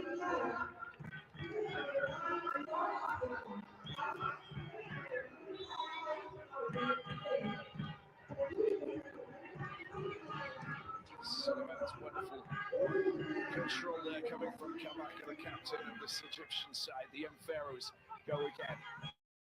From the back, starting moving the ball around. Wahid Bustenji using Ahmad on the left-hand side. Rafat picked up in the middle, lots of space to try and get the ball out to Joseph Opoku, who's been quite sensational for Ghana. Not the right pass on that occasion. And quick transition potentially. Well, Kabaka can't do anything about that. And Opoku wins it back again. Excellent work in there. Well, there's lots of players back in defense. There's Isa again. And a chance for a shot. Suleiman trying to unleash the beast of a shot there, which is blocked quite comfortably. And there's a bit of a gathering in the middle. You can understand that everybody's a little bit tired, but you've still got to put in big effort. Surging forward from the over on the right-hand side goes Aziz. From Ajabeng.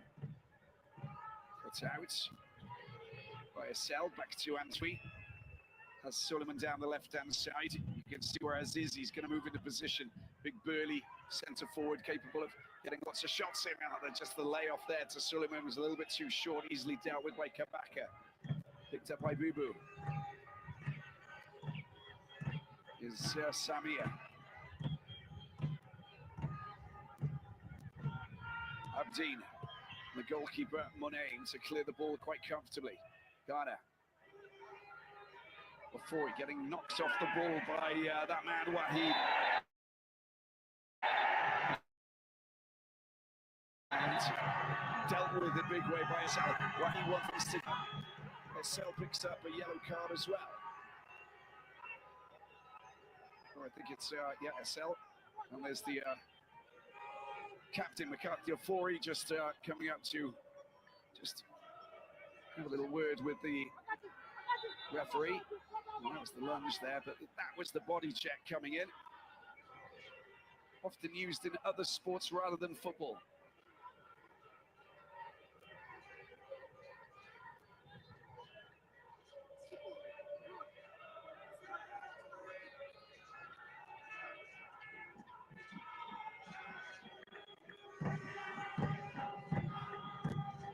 And McCarthy, Ofori also getting a yellow card.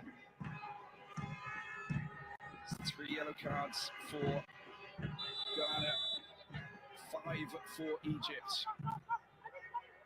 Abdeen using Wahid.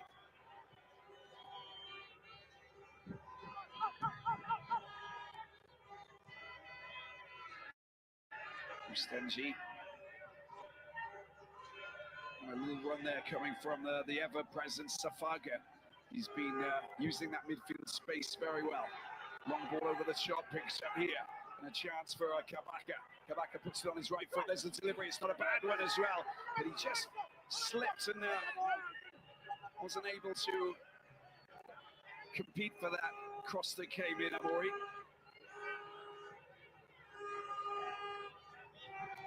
They should have learned their lesson from the first half. Don't play in your own half if you can avoid it. Antwi.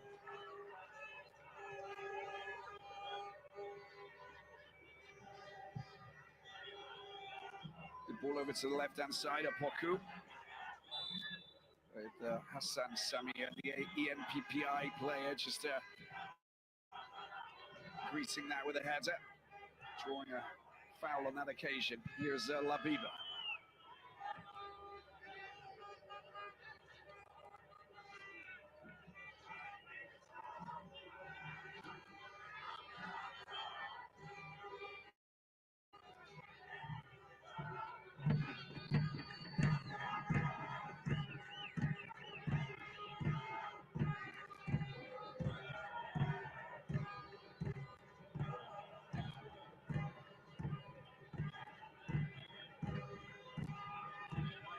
Ghana push forward again with the Fori over to the right-hand side. It's Marfo into the middle. They go. A little bit of running there from Suleiman just to try and find a way through. Look at the four defenders.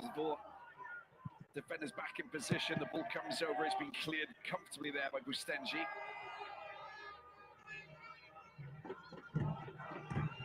Comes back out to Opoku. Suleiman. Nice, working well with Antwi. Ball comes back. The construction is slick. Suleiman tries to push it. He tries to keep the ball in play, but it's good work from Samir. It just gets in his way, preventing him from just darting down there towards the goal, the byline to get the ball back across. But well, there's news coming from the 30th of June Stadium because Morocco have just scored in the 101st minute against Sierra Leone, and the North Africans take the lead.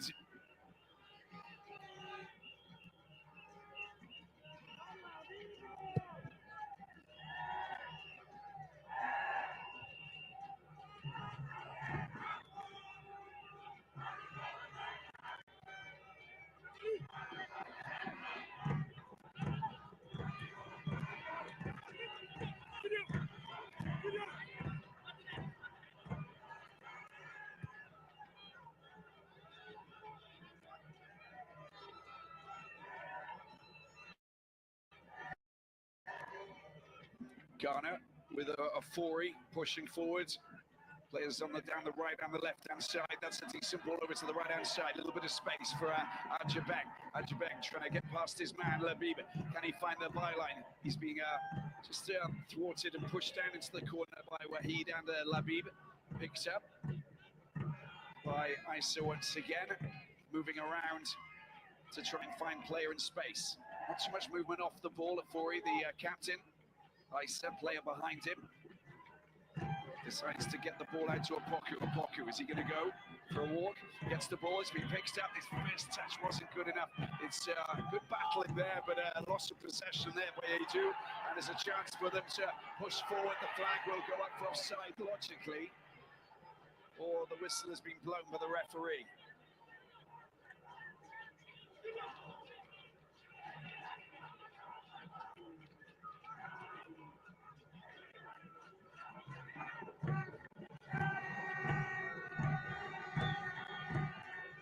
Opoku. Antwi. Kabaka just gets in the way. That's good work, very good running there from Bibu. Bibu trying to outpace and race past his the centre back SL. And a foul has been committed.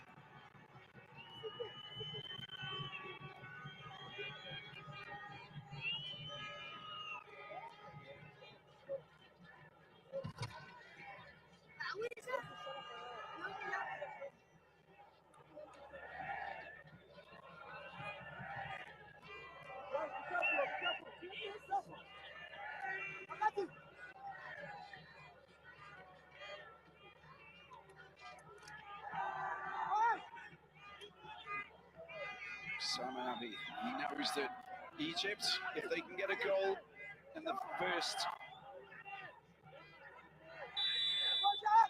half of extra time, that would be ideal. Here's the delivery. Kabaka cleared at the front post.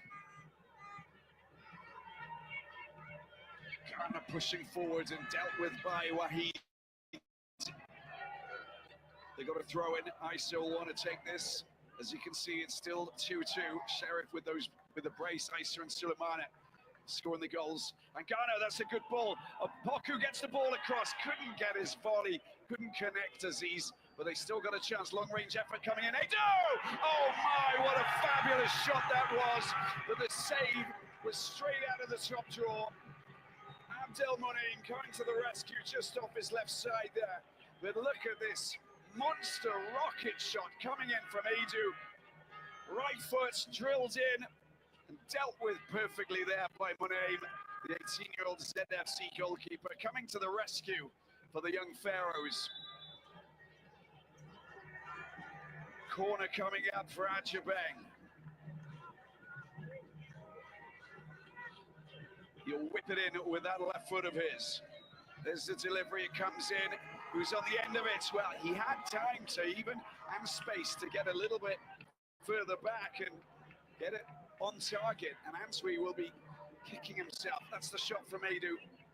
Top quality. Could have swiped it a little bit more because it would have veered off into the corner and sent the entire population of Ghana into party, festive moments, of course, but not the case.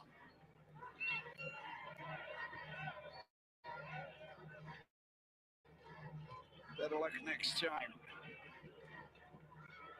Suleiman gets rid of his man over the right-hand side. They got a pass to play. Suleiman, what a great tackle. Still in possession. There's the shot. It's gone wide. And Isa knew that should have been also on target. These are golden opportunities that they're not taking advantage of, the Black Satellites. And Desmond Afey, I'm sure, is just going, how is this not possible?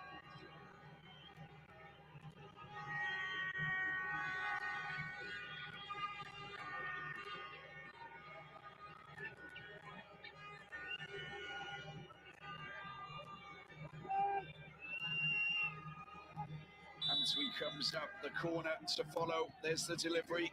Far post. Decent header. Oh, show too much of it. That's dangerous. And there's the challenge coming in. Such an important challenge for SL on Amory.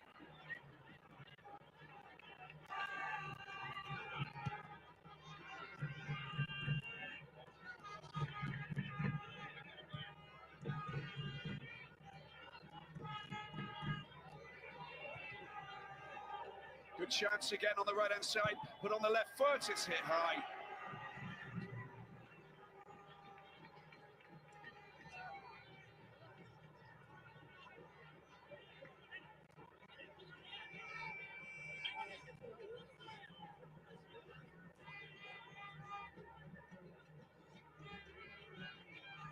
Well, my aim down on the ground.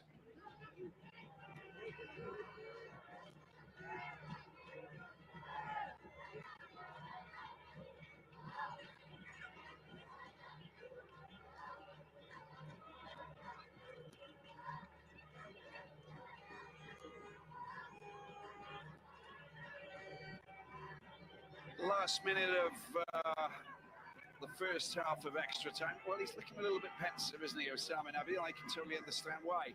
He just has the pressure of an entire nation on his shoulders. And sweep with the header. Ghana.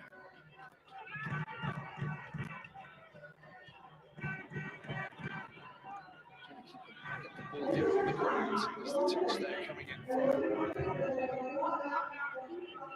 but it's picks up here and pushing forward once again. Aziz gets the ball over to Isa. That's a lovely ball indeed. What can he do with it? He's got a touch. He's got a wonderful touch, but unable to get himself past the Labib and his colleagues back in the penalty area.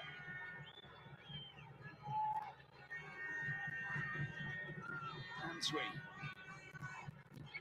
Woku being hassled there. Nicely done. Opportunity for a shot. That's well battled as well by that man Wahid to just get in the way. Otherwise, there'll be shots coming in.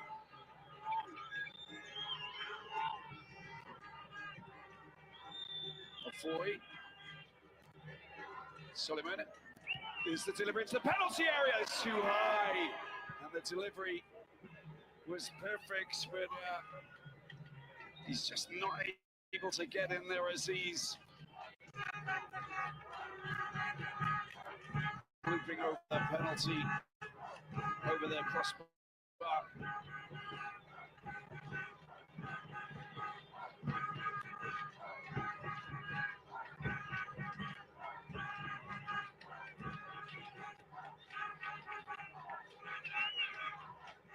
Well, that was the ball that was delivered there towards Aziz. He came up, he climbed high. Good defensive work there from Abdeen, who just got in his way, made sure that he couldn't connect perfectly with that. Otherwise, well, Egypt would have been probably looking at each other going, what on earth happened there? But Ghana can't get the goal to take them ahead for the first time in this quarter-final. At the end of the first half, sees both teams all square still at 2-2. And a little water break before they turn around and go again. With Ghana wind behind them. I think the goal was disallowed for Morocco. So they're all square with Sierra Leone.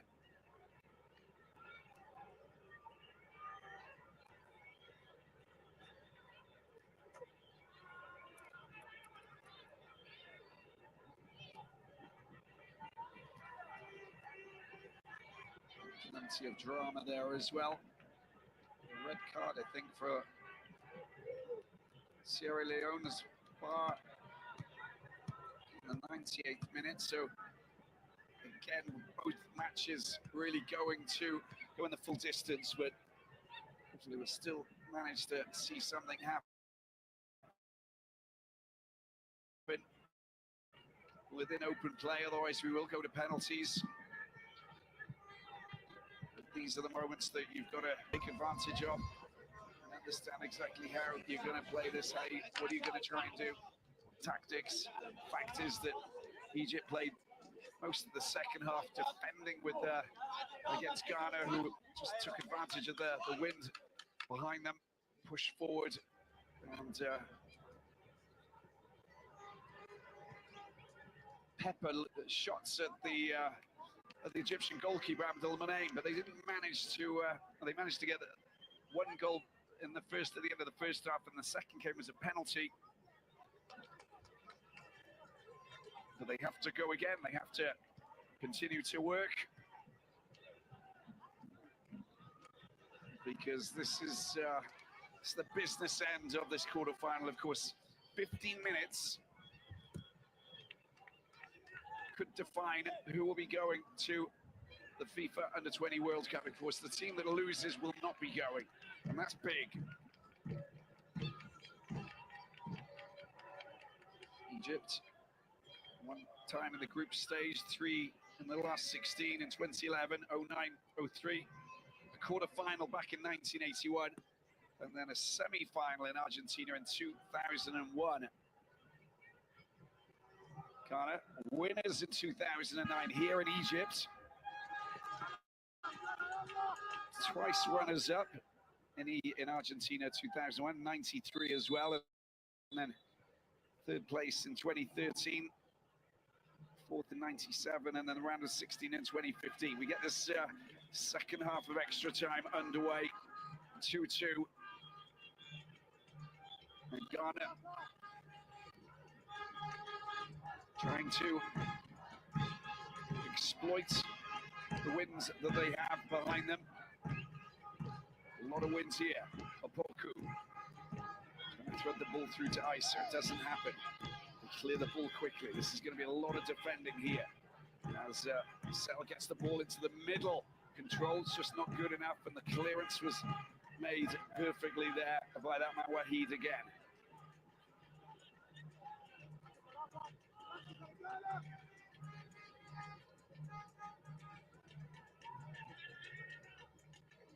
Poku.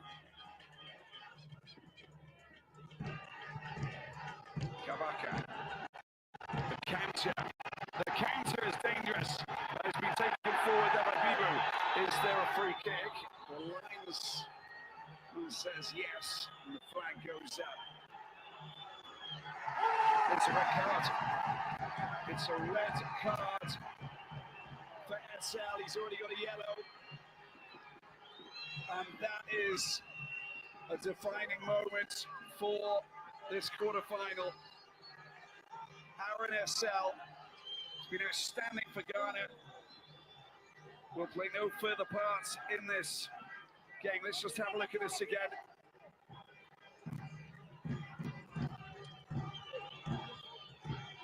What kind of contact did he make? He clicked the heels, didn't he? Was it accidental? Well, he's the last man. Look at him, he stops because he sees that he's going quickly, Bibu. And he knocks the right leg of Bibu, which knocks his left leg, and that's why he goes down. Flag went up, and now it's a red card for Aaron SL. Crikey, where is this going? Play to the whistle, it's going to be a free kick. And easier with a chance to try and go ahead. Work out who's going to be taking the penalties if it comes to that. And SL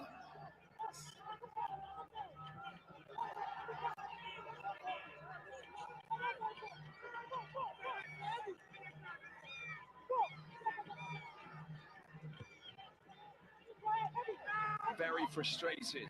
Kabaka places the ball down.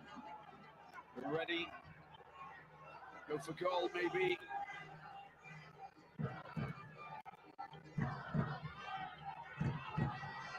Four players in the wall, I think, or three. Four. Kabaka goes straight for goal. It's been well saved there by that man, Asiako. And I think he's going to take it again. He gets a chance to take it again. Kabaka.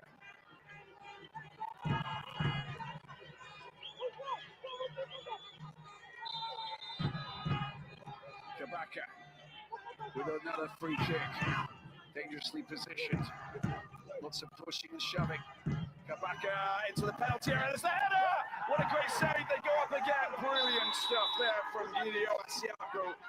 And the Ghanaian goalkeeper comes to the rescue. The header was a good one. He stops it, it goes up in the air, and then he collects.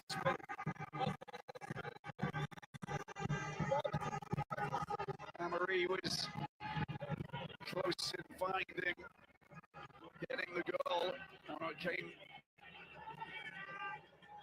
from Bibu, of course, once again at the back. It's a good header as well, good angled header. And his midfielder Marfo gets in the way. It's clutching hold of that, despite the fact that Rafat was coming down to try and get on the end of it. They live to tell the tale. And Morocco, Sierra Leone still held 0-0 after extra time. And they're at the 113th minute.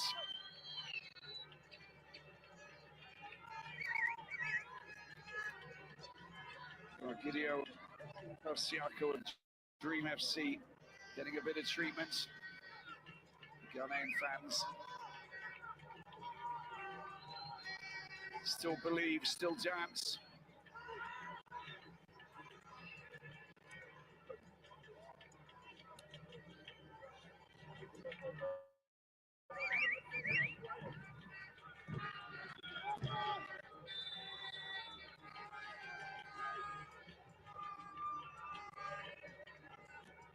And goalkeeper Asiako, 10 minutes to go.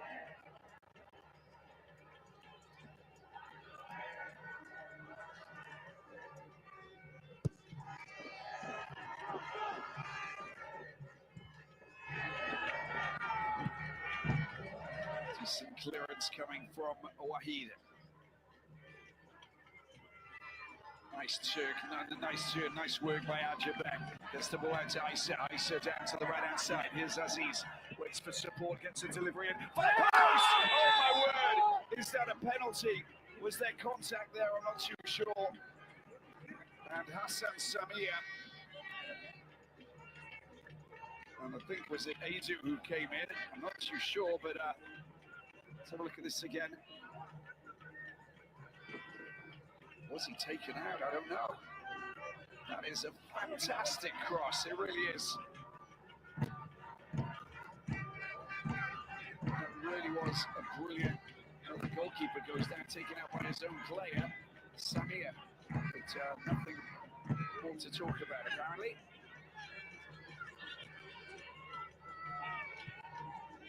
Morocco have taken the lead finally against Sierra Leone.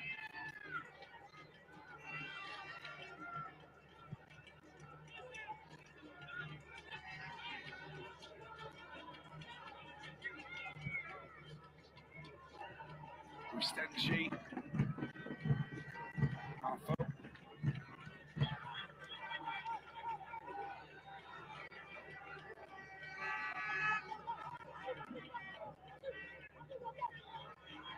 Against 11. Egypt with an interesting hand to play.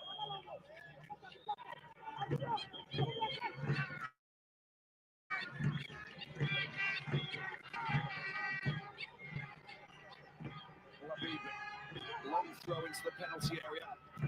Headed away. And Suleiman goes off on a dance. They've got players pushing forward very quickly. Aziz to stay in an onside position, gets the ball over. It's a volley! It's a rocket shot that comes off Ustenji and goes out for a corner. But Aziz moves about in a great place. And good, slick counter-attacking from Ghana. 6 minutes to go. Any team that concedes now will hurt a lot. Abdel Aissa, with that left foot of his, he's given the green light. Here they go.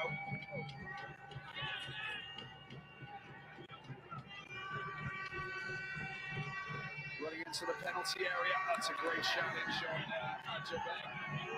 The Egyptians working their magic. Picked up by Wahid. Back to Labib. Stenji. Blasuha.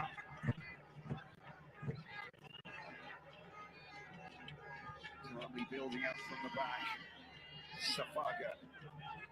Ustenji. Wahid, the lead player. Labib. Rafat. The captain, Kabaka.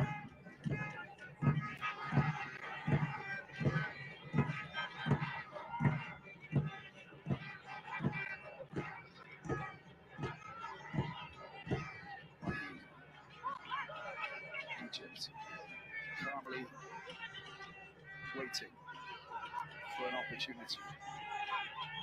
Ustenji. Zubao Aziz putting pressure on the defence at the back. Can't be done. Neatly done.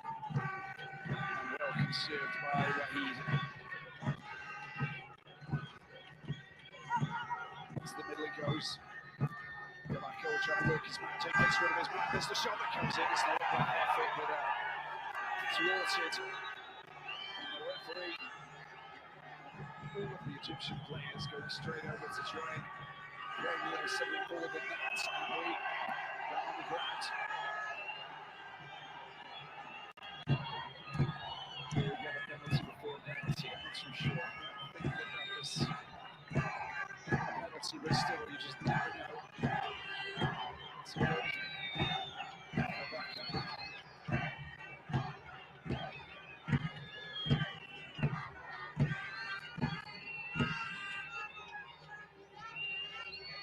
He was holding the Ghanaian player at the same time. Antwi think that there's more of that than the other, but it's a little bit of both. I mean, it's a 50-50 call, and it's up to the officials to make their call on this. 4 minutes left to play. We're just gonna, it's more 50-50 than anything else. Nigeria waiting to find out who they will play. Will it be Ghana? Will it be Egypt in the semi-finals?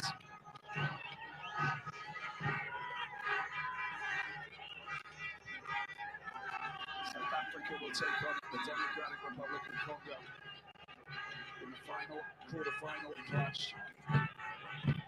Morocco reached the 20-minute mark with a 1-0 advantage.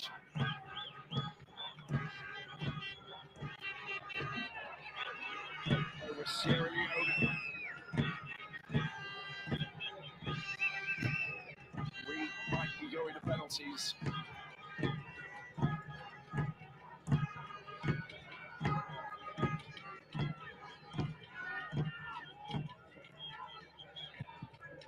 Siako sends it long.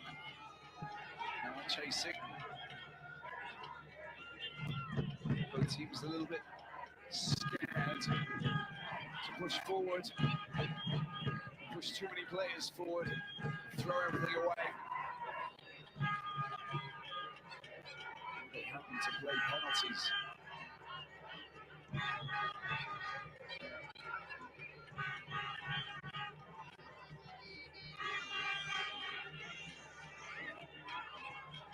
Wahid. Rafat.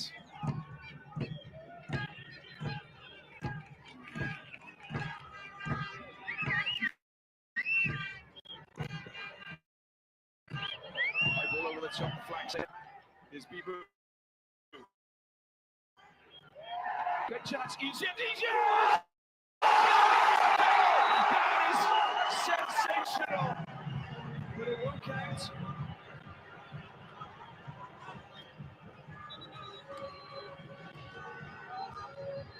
Well, it was a brilliant drive into the goal, wasn't it? From that man, Amory. Absolutely top notch, but look, he's offside. And that is the call. And that's the reason why it will not count. Just a little bit offside, Bibo. But look at that, that's beautifully taken. That really is from Hassan Samir.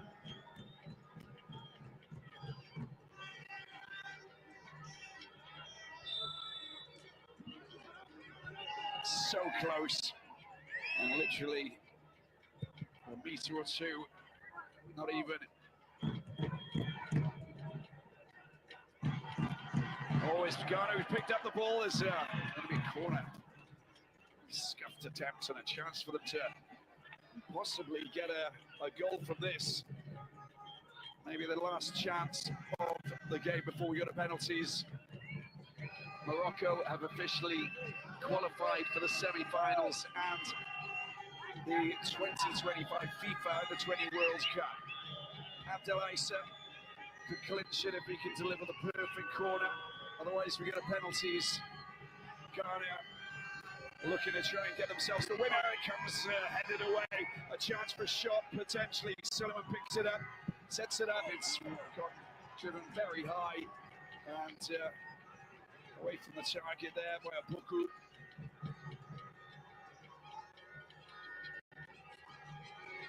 Now, this is quite interesting. 2 minutes of added time at the end, and we've got to change. Menshawi is going to come on. It looks like a replace Abdel Monaim. What a time to change a goalkeeper.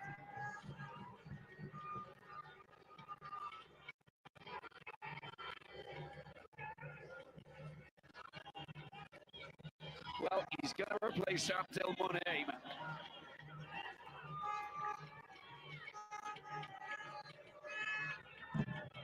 And that is a big, big call coming from the bench with Osama Nabi.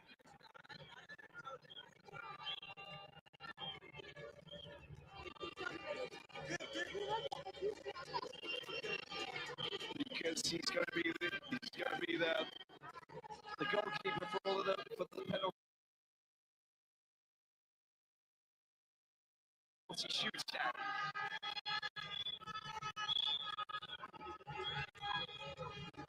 We've seen the Egyptian national team do that before the African Cup of Nations, of course, but this is a big call. And there's the confirmation. Monet goes off.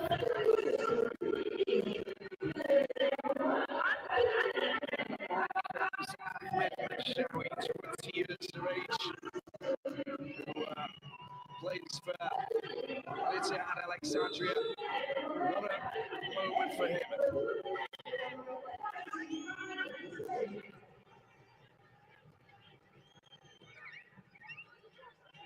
Unless, of course, the goal is scored beforehand. Long ball upfield, dealt with by Ansui. It's going to be a free kick. He just knocked off his feet in a free kick in the corner.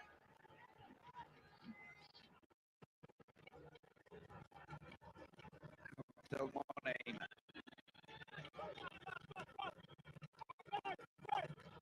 didn't manage to deal with the penalty that was scored by Suleiman. Went the wrong way. Messed up the shot from Abdel Issa, which saw them get a goal back at the end of the first half.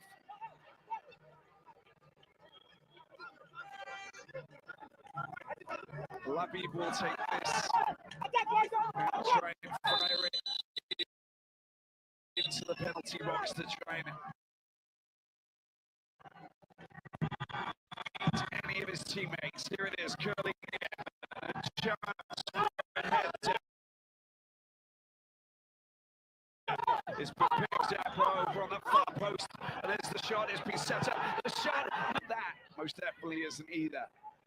Two great chances for Egypt to wrap up this quarterfinal, but they want to do it the hard way if they can.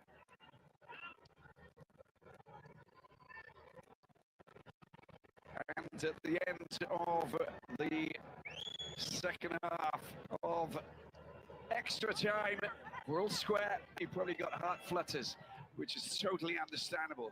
But crikey, it's we've had some scoring opportunities here tonight, and no, it's tiring when you're playing in very strong winds. Don't get me wrong, everybody will be aware of that if they have played in these conditions. The fatigue levels are off the charts because they've just come straight from the group stage into the knockout stages. You've got the physical and the emotional stress that's been thrown into the equation. And now you've just got a penalty shootout that will either send you out of the competition if you get it wrong, or send you through to the final four brackets and a semi-final against Nigeria, who knocked out the defending champion Senegal, the Lions of Teranga. And a little berth in the FIFA Club World Cup. The FIFA Under-20 World Cup in Chile in September.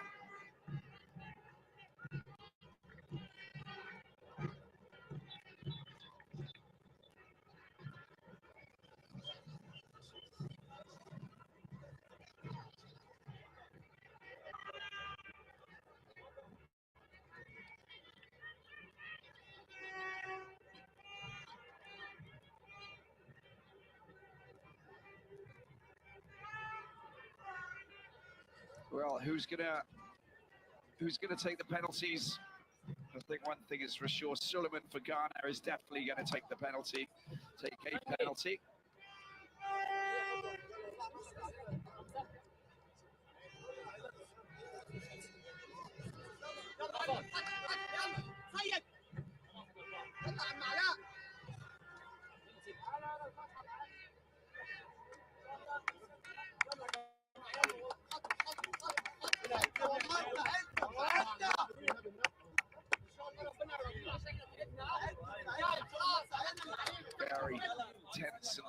isn't it, when you get to this position?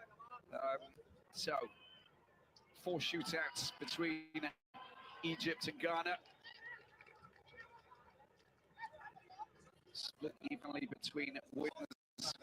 Then in 2005, Cameroon 2011, losses to Ghana in 2001,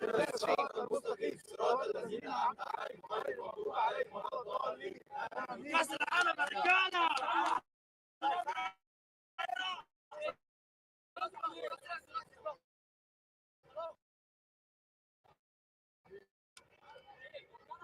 And Menshawi with the responsibility.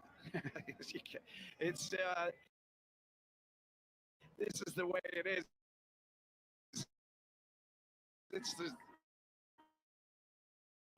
destiny is taking you down this double entendre there. It's very much in their hands, but Menshawi with the responsibility, having come on to replace Abdelmonem, 20 years of age. Plays his football for Alexandria Ittihad. Ghana with Gideon Asik.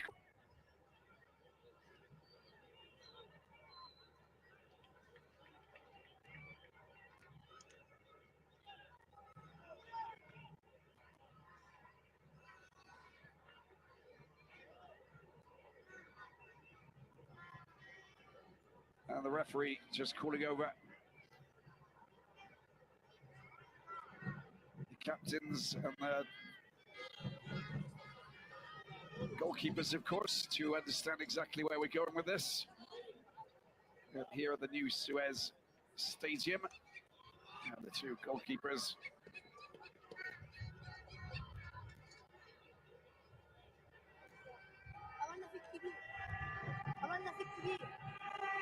Well, we've already determined who's going to be starting, because Ghana will start with Isa.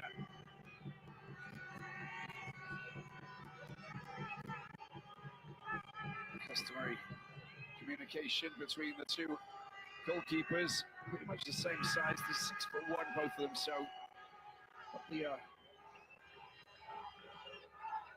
both got the same height, which enables them to deliver the same kinds of saves.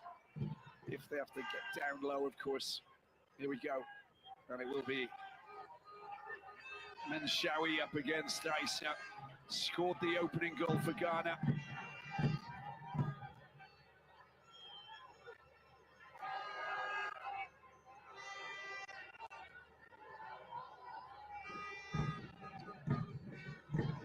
They've trained for this. They've gone through this. And he's just come on. 2 minutes of action before the end of extra time. And here he is, up against Isa. Ghana go first to try and take the lead against Egypt. Menshawi up against the Dream FC player on loan at Barcelona. Isa with the left foot. Isa into the corner it goes. And 1-0 it is for the Black Satellites.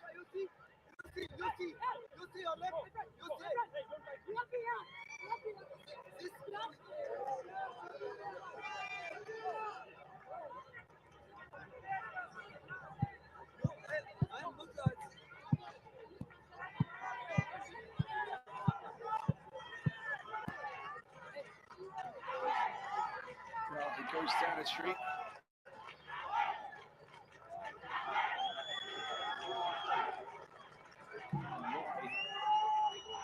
Menshawi is complaining with the celebration. Now Egypt with a chance to try and restore parity, level up with their first goal. Here it is, into the corner, delightfully driven in, indeed.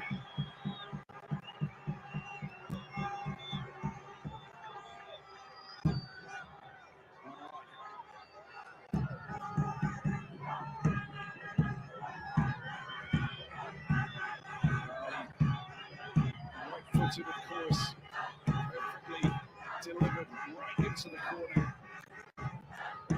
Solid centre back, the elite player on under Ceramica Cleopatra, captain of this Egyptian team.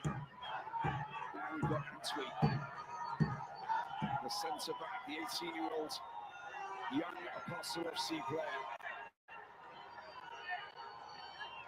trying to beat Menshawi.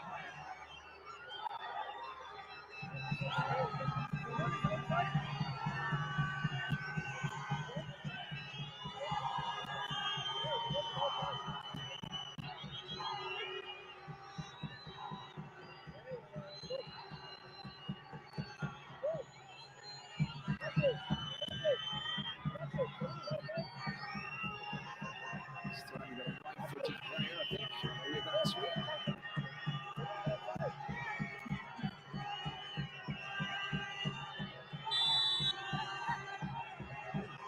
He's going to hit it with his left.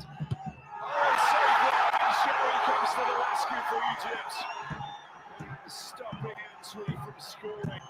Now they've got to try and score the next one to go ahead.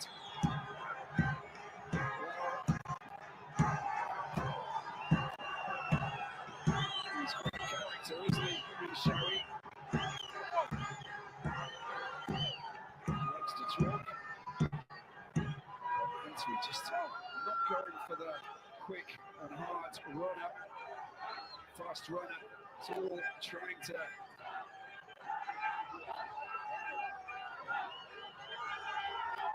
suss out the goalkeeper's movements rather than believing in where you're going to drive it in. That might not be a foolproof way to score a penalty. Disappointment for Antwi. And a chance now to try and hit back. Kabaka, the captain, with the right foot. Kabaka into the corner it goes, and they do take a 2-run lead.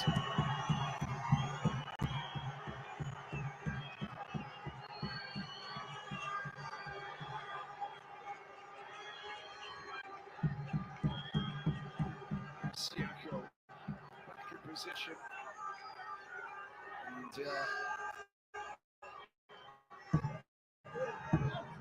Menshawi.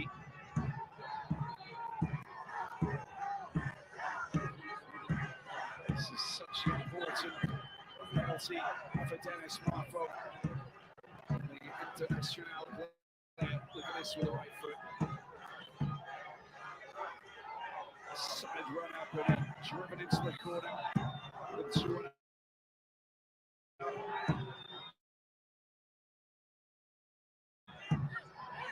hoping that get this goal. Don't make it to keep things going. Oh, he's taking it the wrong way. That was very smoothly done from Marfo. 2-2.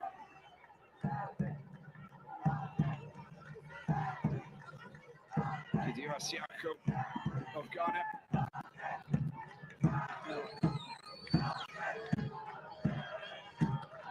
Step back into the right.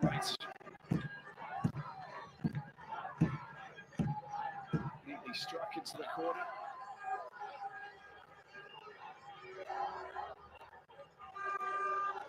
Safaga is the player now. Here we go 3-2 up. We go back to 2-2. Safaga, right foot. Oh, he takes it the wrong way.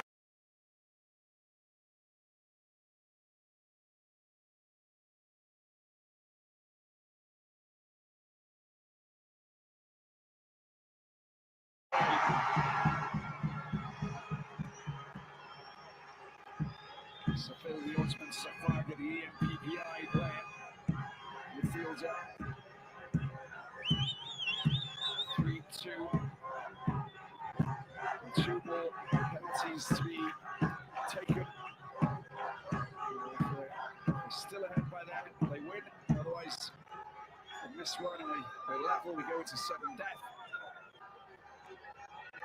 With 3-2 for the home nation. And Shawi is going to take the next one.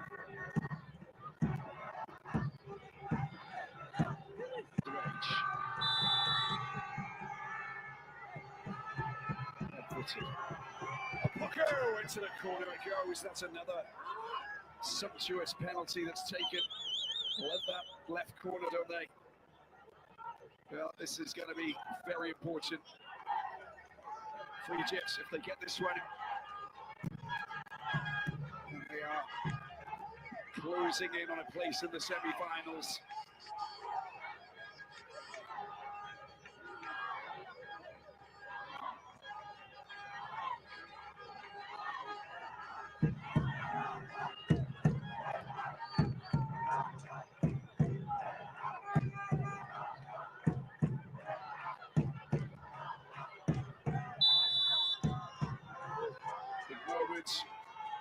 Rafat with the right foot. Oh, he takes him all the way. That is a brilliant penalty as well.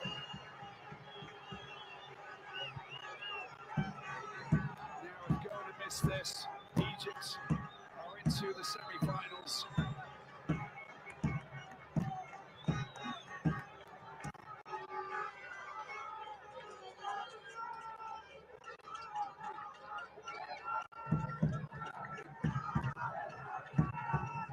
A lot of responsibility here on Mustafa as he's comes up against Menshawi, who's done the business so far, stopping Antwi in the second penalty.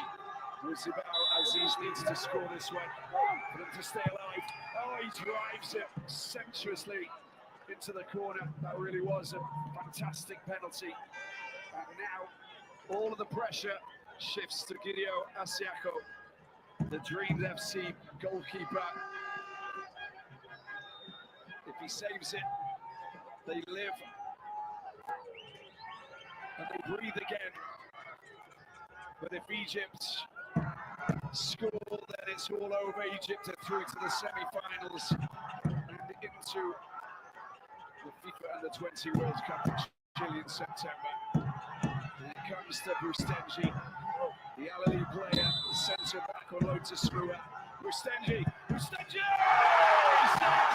through to the semi-finals. They've done it. What a journey. It has not been easy for the young Pharaohs, but the celebrations are triggered now. They only managed to qualify for the quarterfinals. The last game of the group stages, but now they're through to the semi-finals. The host nation, knockout Ghana, the four-time winners of this competition, and the 2009 World Cup winners. It all comes to an end right here, right now. They had their chances, they didn't manage to deliver. The Black Satellites will go home, but for Egypt, the 19th.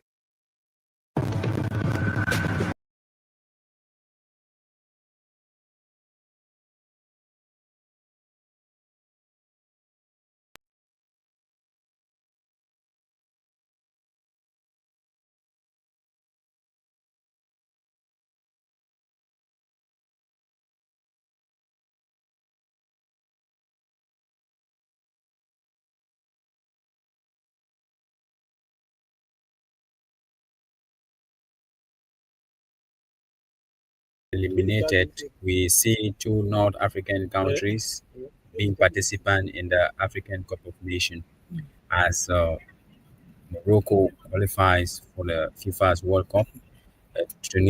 Egypt now qualifies by winning against Ghana via a penalty.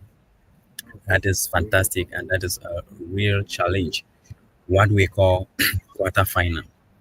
Now we are mounting up to see what we officially happen between DRC and South Africa, because South Africa are very key in getting something more poignant, getting something more relatively challenging, as we are looking forward in bringing to you the match timeline. So we should see it as a plus and also a way to get the deal done, because right now, as we just concluded, the Ghana versus Egypt match, it was a good game. Uh, we saw it coming, and Sierra Leone suffered a lot to be at that stage. But right now, they have already been disqualified, not really disqualified. They have not gotten the opportunity to be at the semi-finals, which was something we were like trying to see Sierra Leone do it for the first time. But for the fact that they were unable to see that happen, we just keep our finger crossed and see what will happen in the next tournament, because there seems to be more prepared than ever. It seems to be more prepared than ever, and we are going to be seeing it. Actually, we are trying to figure out where we can get the challenge of South Africa, this Democratic Republic of the Congo. It seems as if CAF is still busy on giving us the standard challenge, as they just ended the Ghana versus Egypt showdown. So, guys, be patient while we look for the challenge and bring for us to really understand what is going on in this strategy and more momific moment. It was a good game. Join more. The Ghana team is very good. Yeah, they are very good, but they couldn't get it via a penalty. Egypt and Morocco are very wise team. If you have been following their game, both under 17 and under 20, they have been very wise. They are very wise team. They do things accordingly, and they take the steps, the necessary steps, to get into the victory as they triumph all direction. So that is what is called the the Mangribian nation. They know it, and they always to hold it at the point where it has to go out. And when it doesn't go out, we doesn't see it as a point to prove. But when it goes out, we prove the point by settling for what a win and nothing but a win, as we have seen it.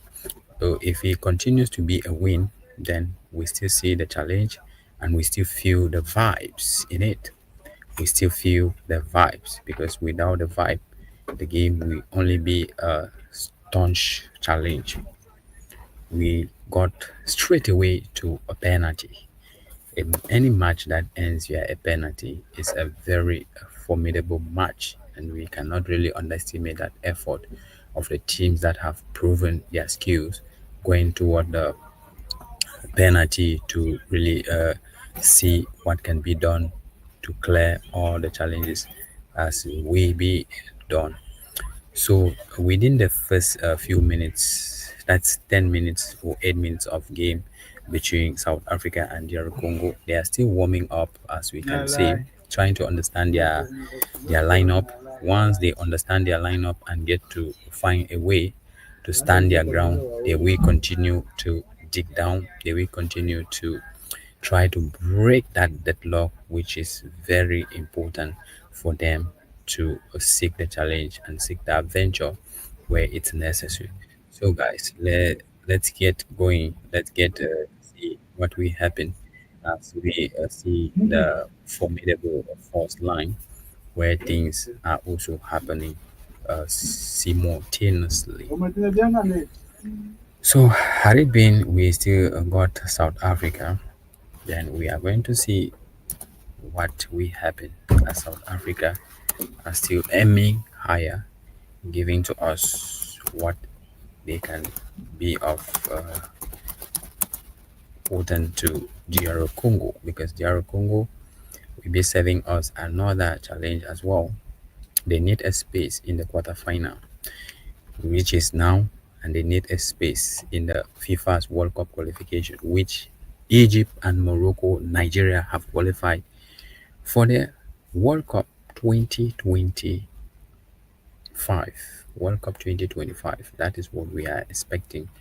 Referee, video referee in progress, as we see South Africa trying to pull the first trigger against DR Congo. But DR Congo seems to have a very solid defense line, which seems to be very strong like a rock, which seems to be on unbreakable.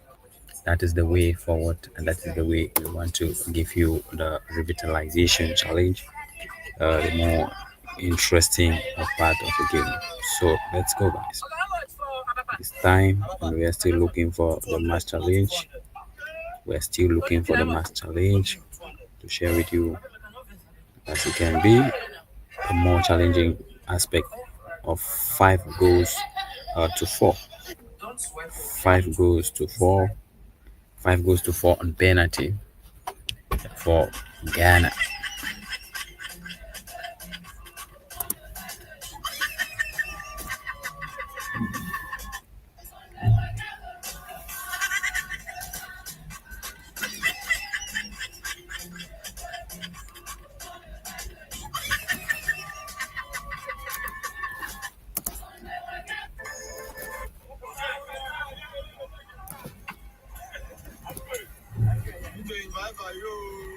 So that we could see it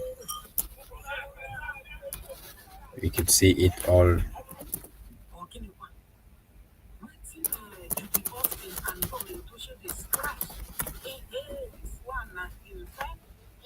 That is where we left no stone unturned, trying to build along the line, trying to give them magnetic envelope in where we got all the challenges. Maintenant, c'est l'heure pour nous développer et pour nous donner la présentation des RDC, si ce sont eux qui peuvent marquer le premier ou ce sont eux qui peuvent nous donner présentement le premier but de cette match, parce que ça sera très très important pour qu'on peut plus constater une autre manière pour dérouler et pour écarter jusqu'à on est au bout de donner le résultat qui sera un peu très très important pour nous.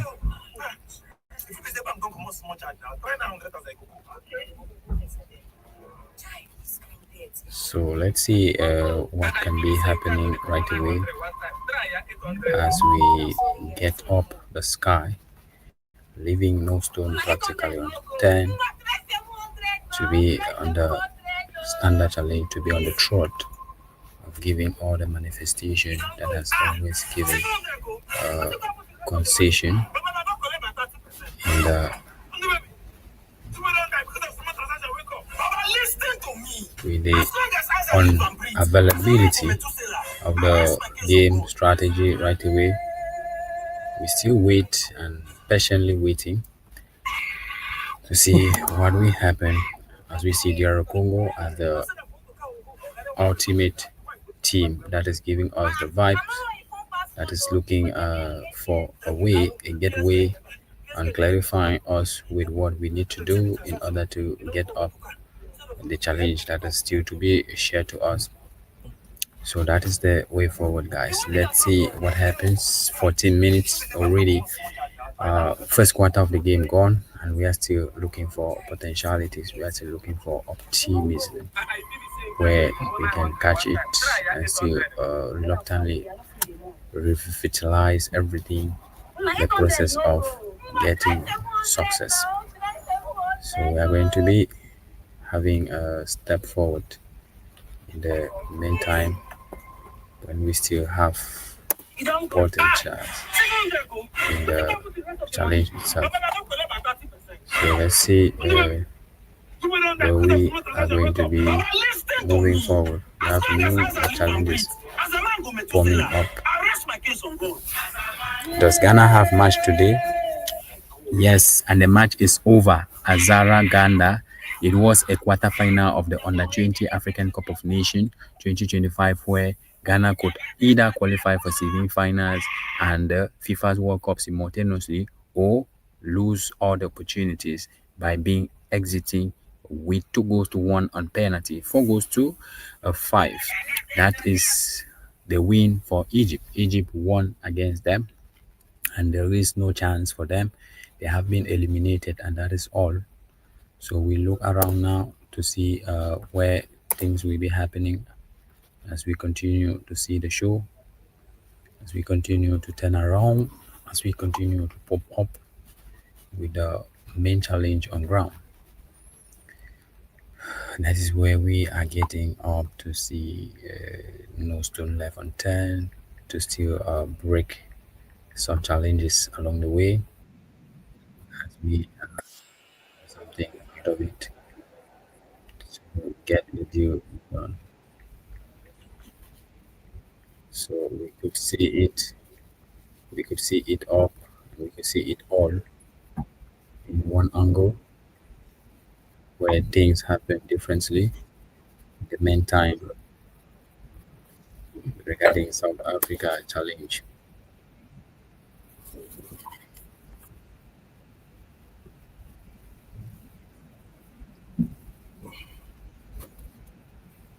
It's a little bit challenging for us to get the master station as we are still looking for South Africa. South Africa to bring us the life.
That is where we turn around to see the most expected challenge as a means to get up and start moving.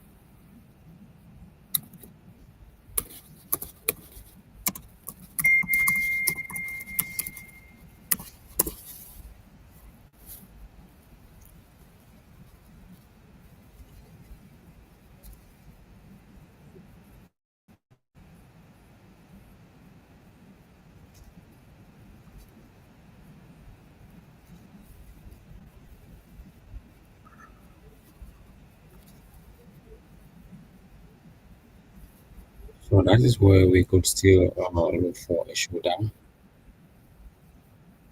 Looking forward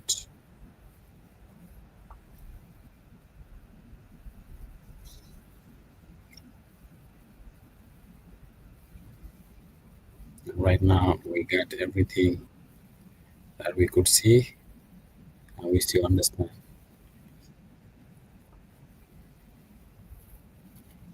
We still understand better when we still look to get seeing things the other way as we continue to surface in one way or the other.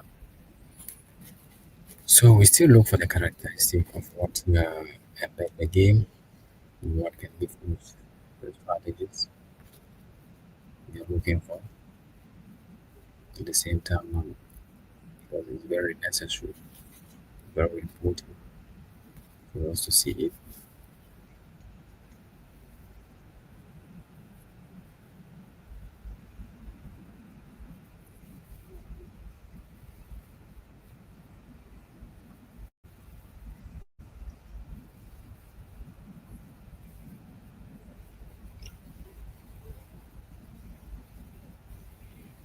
As we could still see the understanding.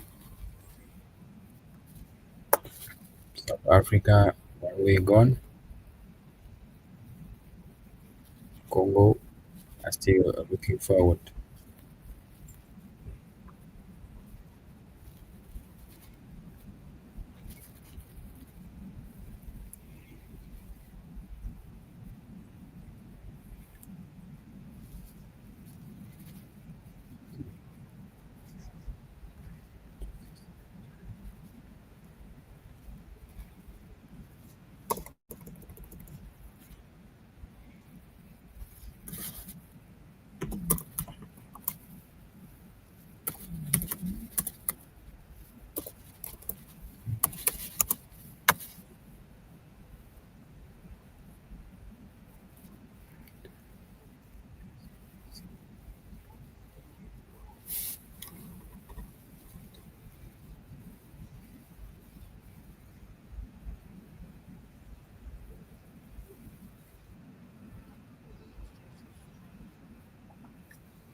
U20 are Congo midfield, carrying a yellow card. But he's certainly well represented. Fans here for a party cap.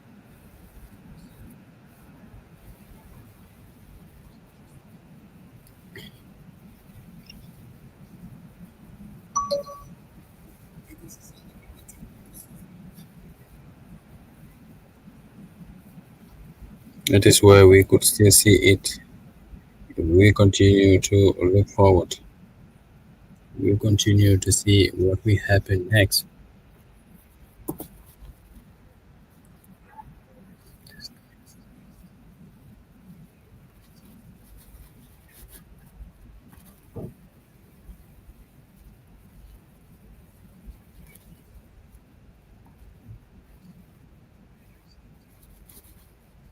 Before we are going to see whatever that happens along the way.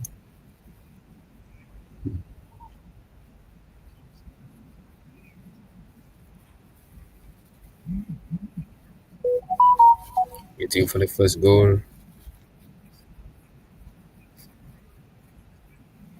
of the Congo.